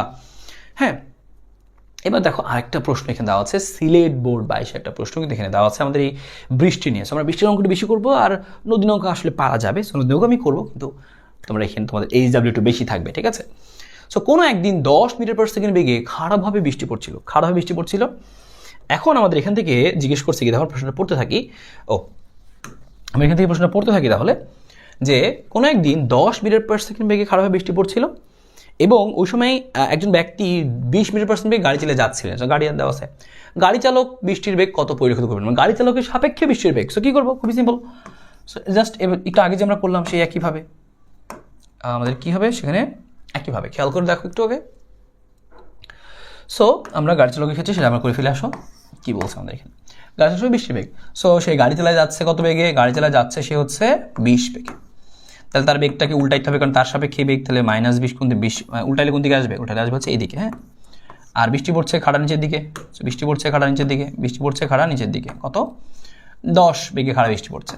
সো আমাদের লব্ধি কোন দিকে হবে? লব্ধি এইদিকে হবে, ঠিক আছে। সো লব্ধি বেগটা কত হবে? লব্ধি বেগটা বের করে ফেলি, যেহেতু এই লব্ধি বেগটা হবে হচ্ছে R √, কি হবে দেখো, এই যে ভিসি স্কোয়ার যোগ হচ্ছে কি বৃষ্টির বেগ VR স্কোয়ার। সো তুমি মানটা ইজিলি বের করে ফেলতে পারবা যে 20 স্কোয়ার যোগ হচ্ছে 10 স্কোয়ার। সো তোমার কোনো চিন্তা ভাবনা চিত্র নিয়ে কোনো ঝামেলা নেই, মান বসাবা, উত্তর চলে আসলো। এই যে এটা হচ্ছে আমাদের এখানকার উত্তর, ঠিক আছে। উত্তর। ঘ নম্বরে কি বলছে সেটাও তুমি একটু পড়ে দেখো পারবা কিনা। বলছে যদি গাড়ির গতির বিপরীত দিকে এত বেগে বায়ু প্রবাহ চলে, এই যে আমরা বলছিলাম বাতাস যদি আসে তাহলে আরো ভালো, বাতাসে আমরা পারি, তাহলে লিখে দিব আমরা বাতাস কত বেগে? 25 বেগে, বাতাস 25 মিটার পার সেকেন্ড বেগে বিপরীত দিকে চললে, বিপরীত দিকে বইলে, বিপরীত দিকে প্রবাহ হলে, বাতাসের প্রবাহ আছে, তাহলে আমরা ভিএ নিয়ে আসবো সূত্রের মধ্যে। এবার প্রবাহ হলে ওই ব্যক্তি দুই ক্ষেত্রে বৃষ্টি পড়ার পরিমাপ একই পরিবর্তিত করবেন কিনা, তার মানে এখানে তোমাকে কোন বের করতে হবে। সো একটা বের করবো আমরা যখন হচ্ছে বাতাস আছে, আর একটা বের করবো যখন বাতাস নাই। এদিকে বাতাসটা বের করি আমরা। তাহলে সেক্ষেত্রে সে কত কোণে ছাতা ধরবে বা কত কোণে বৃষ্টি পড়তে দেখবে, থিটা সমান সমান tan ইনভার্স, বিপরীত দিকে যোগ করতে হয় বলছিলাম, মনে পড়ে। So VC plus VA by হচ্ছে ভিআর। সূত্র চিত্র নিয়ে কোনো টেনশন নাই, জাস্ট মান বসাই দিব। দেখো সিম্পল ভাবে তুমি বের করে ফেলতে পারলা। থিটা সমান সমান tan ইনভার্স, কত আসবে, ভিসি এর মান কত, ভিসি এর মান হচ্ছে আমাদের, দেখো সে হচ্ছে 10 বেগে বৃষ্টি পড়ছিল, তাহলে হচ্ছে নিচে বসাই দিব সেই 10, আর 25 বেগে হচ্ছে আসতেছিল, আর হচ্ছে 20 বেগে গাড়ি চালাচ্ছিল, 20 আর হচ্ছে 25। এই যে তুমি কি করে দিবা, এখানে করে দিবা, দেখবা থিটার মানটা একটা আসবে। সো বিপরীত দিক হলে কি হয়, বিপরীত দিক হলে যোগ করতে হয়। আর এখানে কি করব, যখন হচ্ছে কি সে নর্মাল ছিল, বাতাস ছিল না, হ্যাঁ বাতাস ছিল না, সো বাতাস যখন ছিল না তখন সে কত কোণে ছাতা ধরবে। আমরা জানি ছাতা ধরে হচ্ছে থিটা সমান সমান tan ইনভার্স, বাতাস নাই তাহলে আমাদের কি ভিএ শূন্য, তাহলে ভিসি বাই হচ্ছে ভিআর, আর এখান থেকে লিখবো হচ্ছে আমরা থিটা সমান সমান tan ইনভার্স, ভিসি কত, ভিসি হচ্ছে আমাদের VC VC VC VC VC VC VC VC কই কই কই, এই যে হচ্ছে আমাদের এই যে ভিসি 20, আর ভিআর কত, ওই যে হচ্ছে 10। সো হিসাব করে দেখো যে কোন ক্ষেত্রে কত মান আসে। বলবো যে না একইভাবে ছাতাটাকে ধরতে হবে না, একইভাবে সে বৃষ্টি পড়তে দেখবে না, ভিন্নভাবে বৃষ্টি পড়তে দেখবে। তো কোনো ঝামেলা আছে দেখছো, একটা সূত্র দিয়ে আমরা সব অঙ্ক কিন্তু করে ফেলছি, মোটামুটি সবই আমরা পাচ্ছি কিন্তু আমরা এখান থেকে, ঠিক আছে। সো আমি সবগুলো কিন্তু ধরে কিন্তু কয়লা দেখো, এই যে ওরা করছে কিন্তু এইগুলো লেখা দেখে ওনার ভয় পায়। সো আমি জিনিসটাকে আগে খুবই সিম্পল হয় তোমাকে শিখাই দিচ্ছি। দেখো এক ক্ষেত্রে আসছে কি, দেখো এই যে রোডাফা দেখছো, এটা আসছে না 10 স্কোয়ার 20 স্কোয়ার, এটা কিন্তু আসছে। আর গ নম্বরে দেখো কত আসছে, আর এখানে ওরা থিটার মানটা বের করে দিচ্ছে, থিটার মানটা বের করে ভালো, কারণ এখানে বলছিল বৃষ্টির বেগ কত। এবার বৃষ্টির বেগ চাইলে কি করা উচিত জানো, কারণ এটা কেন করলাম বলে দিচ্ছি, কারণ বৃষ্টি তো বেগ তো হচ্ছে ভেক্টর রাশি, তাহলে খালি মান বলে নাই, এইটুকু তো চাইছে এর করছে, সাথে হচ্ছে তারা এইটুকু ফ্রি দিয়ে দিছে, হ্যাঁ এইটুকু তারা ফ্রি দিয়ে দিছে, বলছে যে না এটুকু করবি, আমি ছোটো করে আমার করে আমিও ফ্রি দিয়ে দিই, হ্যাঁ আমি তো করছি, খালি দেখাই দিব। তার মানে হ্যাঁ দেখো এই যে এই জিনিসটা এখান থেকে এই জিনিসটা ফ্রি দিয়ে দিলাম, এই যে এটুকুর মধ্যে বা কোথায় ফ্রি দেওয়া যায় এখানেই ফ্রি দিয়ে দিই, ঠিক আছে। এই হচ্ছে আমাদের ফ্রি দিয়ে দিলাম, হ্যাঁ। তাহলে এটা কেন ফ্রি দিল বুঝছো, কারণ এই জিনিসটা করে দিছি, কারণ এখানে বেগ চাইলে বেগের মানও দিতে হয়, দিকও দিতে হয়, কারণ বেগ ভেক্টর রাশি। সো দিয়ে দিবা, সো দিয়ে দিলাম। সো এ দেখছো পারছো, ঘ নম্বরটা দেখো সেম অনেক কাহিনী করছে, আলটিমেটলি কি আসছে ওদের, দেখো এই দেখো যে হচ্ছে যোগ করে 45/10 না, এই দেখো এটা আমাদের তাই আসছে, তো খেয়াল করে দেখো, এই দেখো 20 আর 25 45/10, তাহলে খুব সহজে তুমি করে ফেলতে পারবা। তোমার এখানে প্যারা খাইতে হবে না, এগুলো লিখতে অনেকে ভয় পায়। সো আমি কিন্তু লেখা শিখাইছি এগুলো যে কীভাবে লিখতে হয়, সো সেগুলো লিখে করা যাবে। সো দরকার নাই, তুমি সহজ যেমনি বলছি সেমনি তুমি বের করে দিবা, ডান, ঠিক আছে। এই হচ্ছে আমাদের অঙ্কটা। পরবর্তী দেখো ঢাকা বোর্ড 19-এর একটা অঙ্ক আছে, এই বৃষ্টি প্রকৃতপক্ষে কোন দিকে, বৃষ্টির অঙ্ক করতে করতে ট্রাক আলোর বৃষ্টি বানাই দিছি। সো ট্রাক আলো, আসলে ট্রাক আলোর অঙ্কটা আমরা একটু করি, তাহলে তুমি বুঝতে পারবা, হ্যাঁ একদম আমি হাত ধরে কিন্তু করাই দিচ্ছি অঙ্কগুলো, তোমার জন্য কোনো ঝামেলা না হয়। তো কী বলছে, ঘন্টায় 40 কিলোমিটার বেগে পূর্ব দিকে চলমান একটি গাড়ি চালক উত্তর দিকে ঘন্টায় তার বেগের দ্বিগুণ বেগে একটা ট্রাককে চলতে দেখলো। এখন জিজ্ঞেস করছে তাহলে যেখান থেকে ট্রাকের প্রকৃত বেগ কোন দিকে চলছিল। সো এই অঙ্কটা করলে আমাদের লব্ধির দিকের অঙ্কগুলো, আপেক্ষিক বেগের কনসেপ্ট আরেকটু ক্লিয়ার হয়েছে, আমি ভালো মতো করি। সো আমি ঘ নাম্বারটা এখান থেকে করে দিচ্ছি, ঠিক আছে। ঘ নাম্বারটা এইচডব্লিউ করে ফেলবা, অ্যান্সার আমি দিয়ে দিব। কি বলছে, ঘন্টায় 40 কিলোমিটার পার বেগে পূর্ব দিকে চলমান। সো মনে করো এই হচ্ছে পূর্ব দিকে চলমান, কত বেগে, 40 কিলোমিটার পার আওয়ার বেগে, 40 কিলোমিটার পার আওয়ার বেগে ঘন্টায় পূর্ব দিকে চলমান একটি গাড়ির চালক উত্তর দিকে ঘন্টায় তার বেগের দ্বিগুণ বেগে ট্রাক চলতে দেখলো।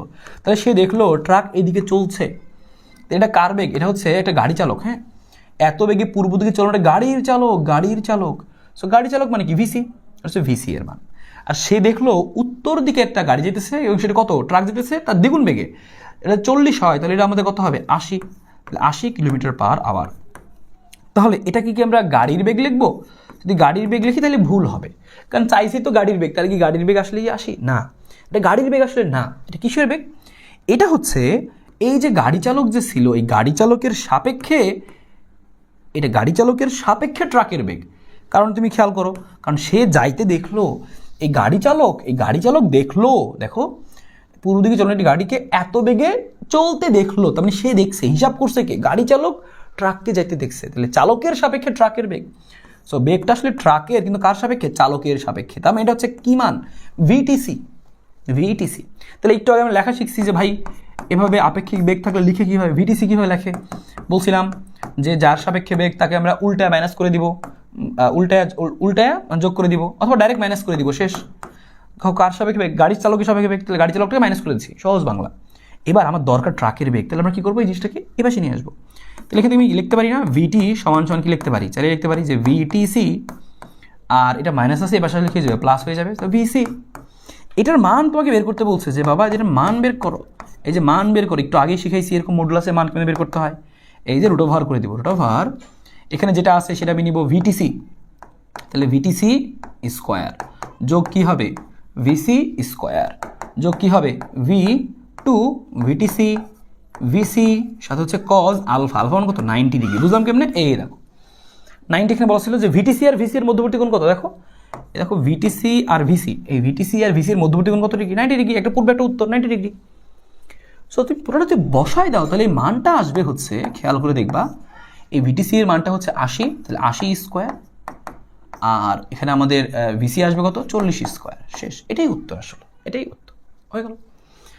সো দেখো উত্তরটা এটা কিনা, 40 স্কোয়ার 80 স্কোয়ার এটা কিনা, এই যে 40 স্কোয়ার 80 স্কোয়ার, ডান, 40/5 উত্তর এটাই। আর থিটাও বের করতে পারবা, যে দিকটাও বের করতে পারবা, ট্যান থিটা সমান কি? ওই যে আগের মতোই এ দেখো সেই চিত্র, থিটাটা বের করে দিবা যে ট্যান সমান কি? লম্ব বাই ভূমি, সো ভিসি বাই ভিটিসি করে দিলে ট্যান থিটাটাও চলে আসবে, ঠিক আছে। বুঝলে থিটাটাও এখানে বের করে দেখাতে পারো, জায়গা আছে কিনা দেখি, হ্যাঁ করে দিতে পারো। এবং সুতরাং আটা করে আমরা বেগের মান বের করছি, দিক তো বের করে নেই। সো ট্যান থিটা সমান কী হবে? যে এই দেখো যে আমাদের হচ্ছে লম্ব বাই হচ্ছে ভূমি, লম্ব বাই হচ্ছে ভূমি, ঠিক আছে, লম্ব বাই ভূমি। তুমি যদি এখান থেকে বাকি চিত্রটুকু একটু কমপ্লিট করে নাও, দেখো এখান থেকে তুমি বের করতে পারো যে ভিটি, যে আসলে হচ্ছে ভিটি, এদিকে হচ্ছে মনে করো ভিটি আছে কোথাও। সো চিত্রটা কমপ্লিট করলে তুমি হচ্ছে পাওয়া যাওয়া, ঠিক আছে। এটা হচ্ছে আমাদের কি? এটা হচ্ছে আমাদের এই যে এই বরাবরটা কি? এই বরাবরটা হচ্ছে ভিসি, এটা হচ্ছে আমাদের ভিসি, আর এটা হচ্ছে আমাদের ভিটিসি। সো যাই হোক তুমি এখান থেকে চিত্র কমপ্লিট করলে জিনিসটা পাওয়া যাবে। আমি সিম্পল রাখতেছি, চিত্রটা সিম্পল রাখতেছি, এখান থেকে সিম্পল রাখতেছি।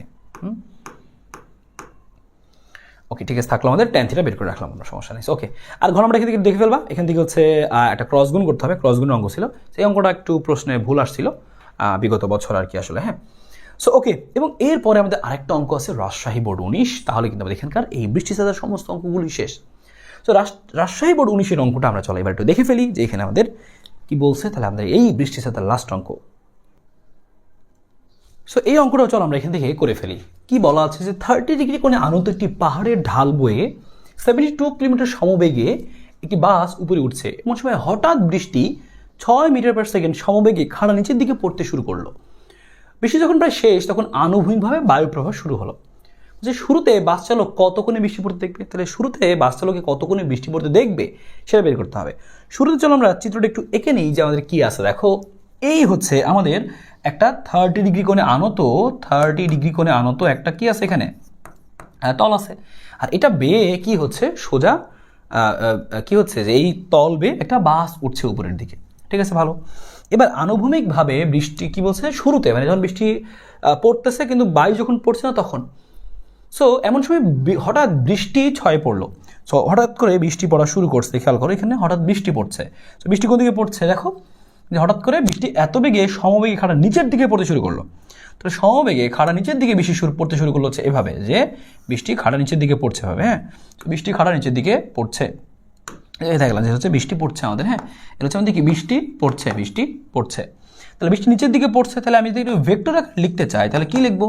লিখবো হচ্ছে এরকম, নিচের দিকে যে একটা ঢাকা বোর্ড একটা অঙ্কের মধ্যে ছিল না যে ভিআর সমান -12 যেরকম কিছু লেখা ছিল, নিচের দিকে পড়ছে থেকে মাইনাস লিখবো। কত বেগে পড়ছে? 6 বেগে, তাহলে মাইনাস লিখবো -6, আর ওয়াই অক্ষের নিচের দিকে তার মানে কি -6 যে। সেবার আমরা এভাবে ভেক্টর আকারে করলে অনেক সহজ অঙ্কটা করা যায়, নাহলে বেশ বড় হয়। সো এবার তুমি খেয়াল করো, এই হচ্ছে যদি আমাদের এটা তল হয়, এটা আমাদের হেলানো তল হয়, এই যদি আমি এই তলের সাথে বের করতে চাই যে এই হচ্ছে আমাদের এখানকার তল, হ্যাঁ, আমি যদি এই তলের সাথে বের করতে চাই, খেয়াল করো যে এটা হচ্ছে আমাদের সেই আনুভূমিক সাথে একটা সমান্তরাল একটা তল আমি নিয়ে নিলাম। তাহলে খেয়াল করো যে বাসটা আসলে এই ভূমির সাথে কত কোণে যাচ্ছে, এই বাসটা যাচ্ছে আসলে ভূমির সাথে 30 ডিগ্রি কোণে। সো আমরা বাসের এই বেগটাকে এবার আমরা কি করব যে দুই অক্ষে ভাগ করে নিব। সো আমরা এখান থেকে একটা জিনিস পাই গেলাম, খেয়াল করো যে এই ভিআরটা পাওয়া গেছি যে বৃষ্টির বেগ কত, বৃষ্টির বেগ হচ্ছে আমাদের কত -6j।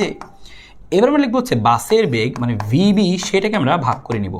দেখো সেটাকে কীভাবে ভাগ করবো, সেটা কি এক্স অক্ষের দিকে আছে, এক্স অক্ষের দিকে নাই, সেটা কি ওয়াই অক্ষের দিকে আছে, সেটাও নাই, সে অন্যদিকে একটা কোণাকুনি আছে।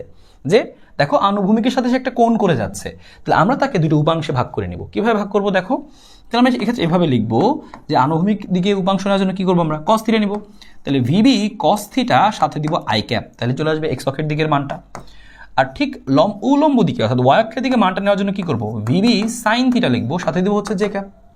তাই না? কেন এটা করলাম ভাই, এতক্ষণ তো করিনি, এখন কেন করলাম, কারণ এখন খেয়াল করো, এখন সে এই বেগটা এক্স অক্ষের দিকেও বা আনুভূমিকের দিকেও সরাসরি দেওয়া নাই বা খাড়া পুরেও দেওয়া নাই, মাঝামাঝি একদিকে আছে, 30 ডিগ্রি কোণে একদিকে আছে।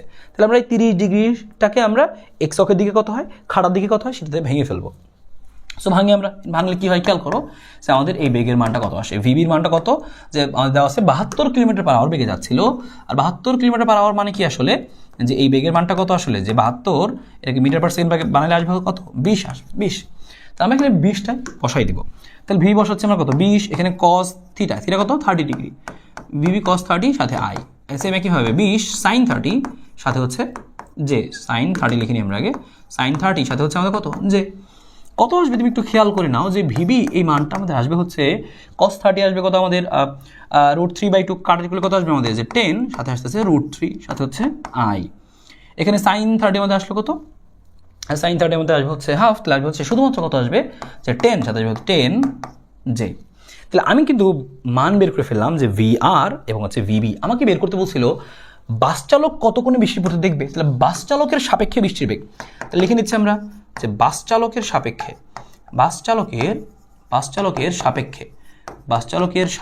বৃষ্টির বেগ, বাস চালকের সাপেক্ষে বৃষ্টির বেগ। তাহলে যার সাপেক্ষে বেগ তাকে আমরা বিয়োগ করে দিব, কি হবে, বৃষ্টির বেগ কিন্তু কার সাপেক্ষে, বাস চালকের সাপেক্ষে। তাহলে এভাবে লিখতে পারি আমরা যে ভি বাস চালকের সাপেক্ষে বৃষ্টির বেগ। তাহলে বাস চালকের সাপেক্ষে বৃষ্টির বেগ, কার বেগ, বৃষ্টির বেগ, বৃষ্টির বেগ কিন্তু কার সাপেক্ষে, বাস চালকের সাপেক্ষে ভিআরবি। একটু আগে লেখা শিখতাম, এটাকে কীভাবে লিখতে হয়, যে লিখতে হয় হচ্ছে আমাদের ভিআর মাইনাস হচ্ছে কি ভিবি, এই বাস চালকের সাপেক্ষে বাস চালকে মাইনাস করে দিলাম।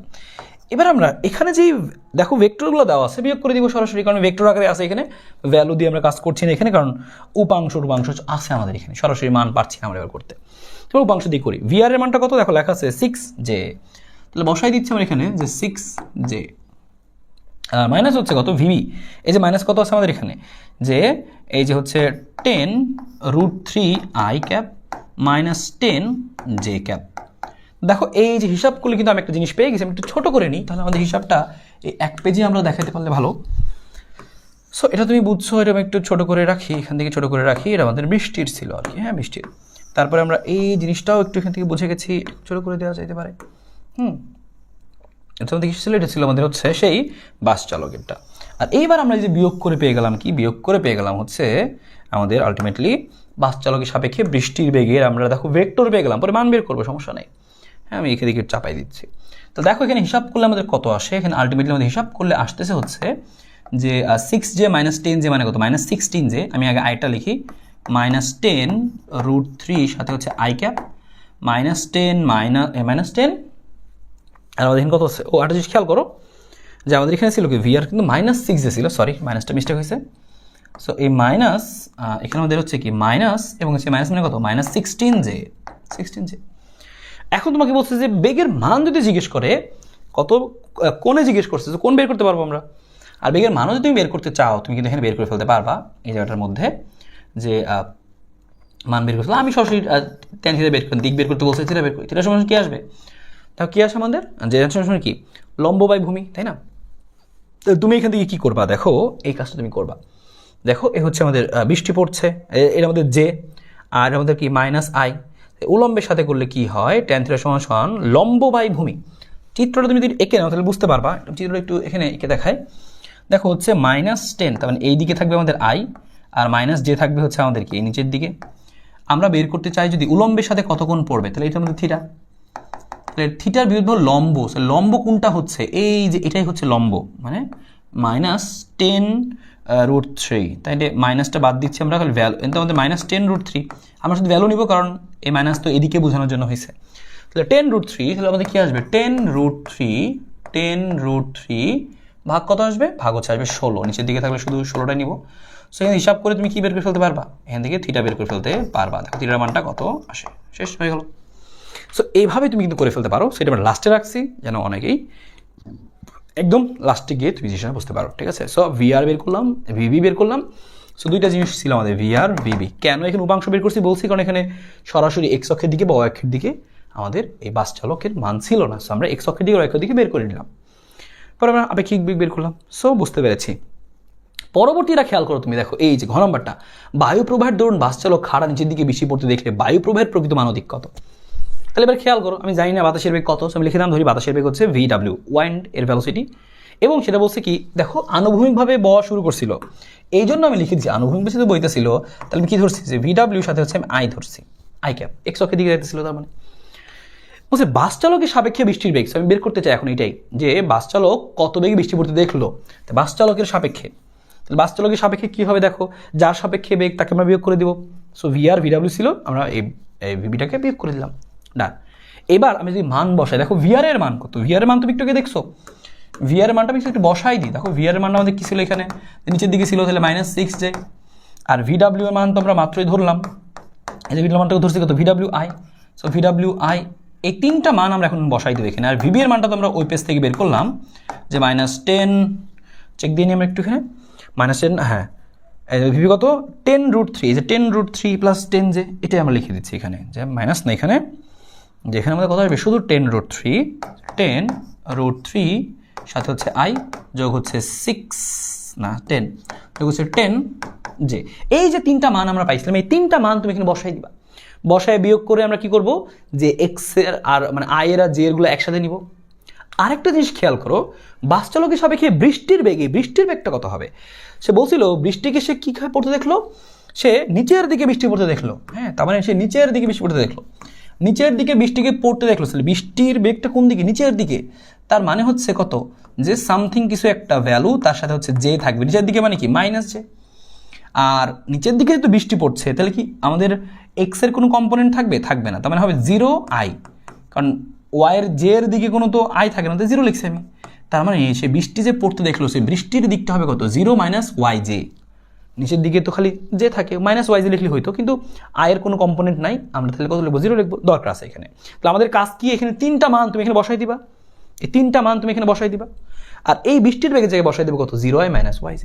সো হিসাবটা একটু করে নাও, আমি এখানে বৃষ্টির বেগের জায়গায় 0I - YJ বসাই দিছি, আর এই যে তিনটা আমি দেখো এখানে মান বসাই দিছি।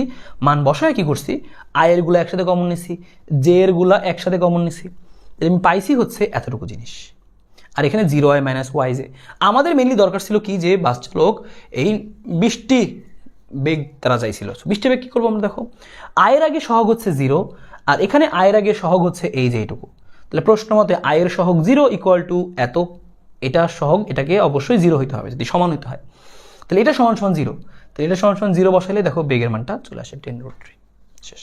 তার মানে আমরা এখানে বেসিক্যালি কী করছি, দেখো বাস চালকের সাপেক্ষে বৃষ্টির বেগের এই সমীকরণটা লিখছি, আর প্রত্যেকটা মান আমরা জানতাম, শেষ, অঙ্ক এখানেই শেষ। আর প্রশ্ন মতে আমরা কী করছি, আয়ের কম্পোনেন্ট সমান 0, কারণ এখানে নিচের দিকে বৃষ্টি পড়ছিল, সো এটা তো বৃষ্টির বেগেরই দিক, তাহলে -YJ, আর তার সাথে 0I আমরা এক্সট্রা লিখে নিয়েছিলাম। সো এই অঙ্কটা একবার প্র্যাকটিস করে ফেলো, ইনশাল্লাহ এখান থেকে আর কোনো ঝামেলা হবে না। তাহলে রাজশাহী বোর্ড 19-এর এই অঙ্কটা আমরা করে ফেললাম। এবার নদীনগর অঙ্ক থেকে দেখো আলটিমেটলি আমার তেমন কিছু করাতে হবে না, আমি অলরেডি তোমাকে ওয়ান শটে যা করিয়েছি এর মধ্যে তুমি পাবা। বলছে প্রথম সাঁতারু লব্ধি বেগ নির্ণয় করো। বলছে এত নদী পার হচ্ছেন দুজন সাঁতারু প্রতিযোগিতা অংশগ্রহণ করে, প্রথম সাঁতারু এত বেগে স্রোতের প্রতিকূলের সাথে 60 ডিগ্রি কোণে। এটা তোমাকে বুঝতে হবে, স্রোতের প্রতিকূলের সাথে 60 ডিগ্রি কোণ মানে কি। দেখো এটা হচ্ছে আমাদের স্রোত এদিকে যাচ্ছে, আর স্রোতের প্রতিকূল মানে কি, এই যে বিপরীত দিকে সে স্রোতের প্রতিকূলের সাথে 60 ডিগ্রি কোণে রওনা দেয়। কিন্তু আমরা অঙ্ক করার সময় যে ধরতাম, যে ধরি সে হচ্ছে স্রোতের দিকের সাথে রওনা দিচ্ছে, তাহলে আলফা কত হবে, স্রোতের প্রতিকূল মানে আলফা হচ্ছে 120 ডিগ্রি, কারণ স্রোতের প্রতিকূল মানে এটা 60, তাহলে আমার অঙ্ক তো লাগে ইউ এর সাথে, সো ইউ এর সাথে আলফা হচ্ছে কত, 120। সো 120 ডিগ্রি সে রওনা দিচ্ছে, লব্ধি বেগ বের করতে বলছে, আমরা সূত্র জানি, লব্ধি বেগের মান বসাই দিব, শেষ। যে কী লিখবো, লব্ধি সূত্র কি জানি, ওভার U² যোগ VE² যোগ হচ্ছে 2UV cos 120 cos আলফা, এই চলে আসলে আমাদের লব্ধি বেগ, ঠিক আছে। গ নম্বর খুবই সিম্পল। বলছে কে আগে নদী পার হতে পারবে, খুবই সিম্পল। আমরা কি করবো, যে প্রথম ক্ষেত্রে T1 বের করবো, গ নম্বরে এই অঙ্ক সবচেয়ে বেশি দেয়। তারপর আবার কি করবো, দ্বিতীয় ক্ষেত্রে সূত্র লিখবো, সূত্র তো একটাই, যে D/V sin alpha, D/V sin alpha. এখানে সূত্র কি যে d/v sin আলফা। তাহলে দেখতে হবে কোন সাধারণের বেগ কত। প্রথম সাধারণ কি করছে, কত কোণে রওনা দিছে 120, এটা তুমি জানি। হ্যাঁ, প্রথম সাধারণ 120। সো ডি এর মান কত, 1 কিলোমিটার। হ্যাঁ, তো 1 কিলোমিটার বসাই দিলাম আমরা। আর বেগের মান কত, প্রথম সাধারণ 6 বেগে রওনা দিছে, আর সাইন হচ্ছে 120, এই যে মান চলে আসলো। হ্যাঁ, আর দ্বিতীয় ক্ষেত্রে কি 1 কিলোমিটারের সেই নদী, দ্বিতীয় সাঁতারু 6 বেগেই গেছে, আড়াআড়িভাবে সাঁতার কাটা শুরু করে। আড়াআড়ি মানে কি 90 ডিগ্রিতে, আড়াআড়ি মানে কি 90 ডিগ্রিতে সাঁতার কাটা শুরু করে। তো তুমি এখান থেকে বসাই দিবা যে সাইন 90। তো বুঝতেই পারছো যে কোন ক্ষেত্রে হচ্ছে সময়ের মানটা কি আসবে, কম আসবে, এই জিনিসের ক্ষেত্রে। তাহলে বসে আগে পৌঁছা যাবে, যার টি এর মান কম সে আগে পৌঁছাবে, শেষ। তাহলে লিখবা যার টি কম সে আগে পৌঁছাবে, যার টি কম সে আগে যাবে, সে আগে যাবে। তো এই তার বলার কোনো প্রয়োজন, আশা করি বুঝতে পেরেছো। একইভাবে তুমি পরের অঙ্কগুলোও খেয়াল করো, সেগুলো তুমি কিন্তু এখান থেকে সেম একইভাবেই বুঝতে পারবা। রাজশাহী বোর্ড 23 এখানে আমাদের আছে এরকমভাবে। তো আমি রাজশাহী বোর্ড 23 করে দিই, এখানে বড় সড়ো একটা অঙ্ক তুমি দেখে ভয় পেতে পারো। আমি রাজশাহী বোর্ড 23টা তোমাকে একটু করে দেবো এখান থেকে। বলছে P = 5i + 3j - mk এবং কিউ সমান হচ্ছে এত। বলছে পি ও কিউ পরস্পর লম্ব। তাই লম্ব হলে আমি এখান থেকে আমরা জানি লম্ব হওয়ার শর্ত কি, ডট গুণফল 0 হলে লম্ব হয়। বলছে এদের পি ও কিউর মান যথাক্রমে নৌকা একটা নদী স্রোতের দ্রুতি, একটা নৌকা একটা নদীর স্রোতের বেগ। তবে সর্বনিম্ন পথে নদী পার হতে নৌকাটি 2 মিনিট সময় লাগে। আচ্ছা ভালো। ঘটনা বলছে যদি নৌকার মাঝি ন্যূনতম সময় নদী পার হতে চায়, তবে সেই নদীর প্রস্থ অপেক্ষা বেশি দূরত্ব অতিক্রম করবে কিনা। সো ন্যূনতম সময় নদী পার হতে চায়, তাহলে ন্যূনতম সময় মানে কি, সে আলফা তার হচ্ছে 90 ডিগ্রি। আচ্ছা ঠিক আছে, ভালো, আমরা বুঝলাম। তাহলে সে নদীর প্রস্থ অপেক্ষা বেশি দূরত্ব অতিক্রম করবে কিনা, তাদের অতিক্রান্ত দূরত্ব। তাহলে আমি লিখবো অতিক্রান্ত দূরত্ব। আমরা আগে কিন্তু বের করা শিখছি অতিক্রান্ত দূরত্ব কীভাবে বের করে। হ্যাঁ, অতিক্রান্ত দূরত্ব শিখছিলাম না, যে এস বের করাটা। রুট ওভার কী ছিল আমাদের, যে x² যোগ হচ্ছে d²। সো আমরা x এর মানটা সাইডে করে দেখাবো, যে পার্শ্ব সরণ, যে পার্শ্ব সরণ আমাদের দরকার হয়। পার্শ্ব সরণ কী আসবে আমাদের, পার্শ্ব সরণ x সমান কি আসবে আমাদের, u + v cos alpha into হচ্ছে t। হ্যাঁ, আর টি বলছিল কি, এই যে আলফা তো বলে দিচ্ছে। সো তুমি এখানে মানগুলো বসাই দিবে। ইউ এর মান কত আসবে, এখানে তুমি এই দেখো, এটা হচ্ছে আমাদের ইউ এর মান লিখে দিচ্ছি আমরা যথাক্রমে। পি ও কিউর মান যথাক্রমে নৌকা ও নদী। সেটা হচ্ছে আমাদের নৌকা, এটা হচ্ছে ভি এর মান, আর এটা হচ্ছে আমাদের হচ্ছে স্রোত, তাহলে ইউ এর মান। তাহলে ইউ এর মানটা তুমি বের করে নিবা 114। তাহলে তুমি এখানে দেখো চলে আসবে, ইউ এর মানটা তুমি সাইডে বের করে নেবে। এখানে বের করে দিচ্ছি আমি। টোটাল কত আসতেছে, সহগগুলো কত, 1 আছে। সো 1² যোগ 1² যোগ কত হচ্ছে এখানে 4। সো 16 আর 2 হচ্ছে 18। So total 18। সো বেগের মানটাও তুমি বের করতে পারবা, কত আছে 5 3 এখানে 4। সো পরস্পর লম্ব। সো পরস্পর লম্ব হলে এম এর মান কত হয়, এটা গ নম্বরের অঙ্ক ছিল যে পরস্পর লম্ব হলে এম এর মান কত, আমরা জানি ডট গুণফল 0 হলে লম্ব হয়। সো 5 আর এখানে আছে 1, মানে গ নম্বরের প্রশ্ন ছিল যে এম এর মান কত হলে লম্ব হবে। সো এম এর মানটা গ নম্বর থেকে বের করছি আমরা। সো গ নম্বর থেকে যেটা বের করছো সেটা তুমি বসাই দিবা। আমি এখানে পুরোটা করলাম না, তো কী করবে এখানে, ওখানে আছে হচ্ছে 5² যোগ হচ্ছে 3² আর যোগ হবে কত -m², মানে যেটা আসবে সেটাই তুমি বসাই দিবা। ঠিক আছে, বা এম এর মানটা তুমি ডাইরেক্ট বসাই দিবা, ডাইরেক্ট তুমি এখান থেকে এম এর মানটা বসাই দিবা। ঠিক আছে, ডাইরেক্ট বসাই দিবা, তাহলে তোমার ভি এর মানটা চলে আসবে। সো তুমি দেখো এখানে প্রত্যেকটা মান বসালে তুমি এক্স পাবা কিনা, অবশ্যই তুমি এক্স এর মানটা পাবা। এক্স এর মানটা পেয়ে গেছো, এক্স এর মান বসালে তুমি এখান থেকে কী পেয়ে যাচ্ছ, এস পেয়ে যাচ্ছ। সো এই যে এস এর মানটা সরাসরি চলে আসলো। সো অঙ্ক শেষ। তোমাকে বলছিল যে নদীর প্রস্থ অপেক্ষা বেশি দূরত্ব করবে কিনা। নদীর প্রস্থ দেওয়া আছে ডি। সো তুমি দেখবা এস বড় না ডি বড়, তুমি সেটা হিসাব করে দেখতে পারো। সো অবশ্যই আমাদের এসটা বড় হবে, কারণ যে এখানে এই যে এস এর মানটা অবশ্যই কী হবে, বড় হবে। কারণ এস এক্স দেখো এস এর মানটা কি এক্স ডি এর সাথে কিছুটা যোগ হচ্ছে, তাহলে অবশ্যই এস এর মানটা বড় হয়ে যাবে আলটিমেটলি।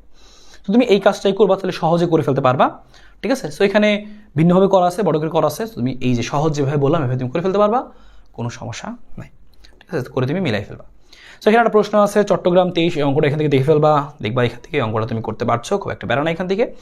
যে কোন মাঝি কম দ্রুত অতিক্রম করবে, হ্যাঁ, তারপরে হচ্ছে দ্রুত নদী পার হতে পারবে কিনা, হ্যাঁ, তারপর হচ্ছে রাজশাহী বোর্ডের 22-এর এই অঙ্কটা।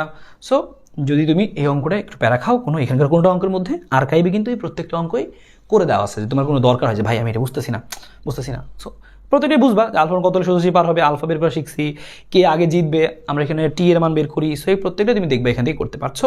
আমি আরও অনেকগুলো প্রশ্ন কিন্তু দিয়ে রাখছি, কারণ অনেকগুলো প্রশ্নই তুমি এখান থেকে, বাকি প্রশ্নগুলো সব এখান থেকে তুমি দেখে রাখবা, তাহলে দেখবা এখান থেকে তোমার কোনো সমস্যা হচ্ছে না। অবশ্যই এখানকার প্রত্যেকটা প্রশ্ন তুমি সলভ করে যাবা, তাহলে দেখবা নদী নৌকার এগুলো নিয়ে তোমার কোনো সমস্যা হচ্ছে না আলটিমেটলি। ঠিক আছে, সো আশা করি এতটুকু সুন্দরভাবে বুঝতে পেরেছি। সো সবাই একটু প্র্যাকটিস করে ফেলো ইনশাল্লাহ, এখান থেকে তোমার কোনো সমস্যা হবে না যদি প্র্যাকটিসগুলো ঠিকঠাক করে ফেলতে পারো। এখান থেকে যে কথাগুলো যেভাবে বলছি জাস্ট ওই কথাগুলো তুমি ওভাবে মনে রাখো, ইনশাল্লাহ তোমার এখান থেকে কোনো প্যারা খেতে হবে না ইনশাল্লাহ। সো সবাই ভালো মতো প্র্যাকটিস করো, দেখা হবে সবার সাথে পরবর্তী ক্লাসে। আল্লাহ হাফেজ।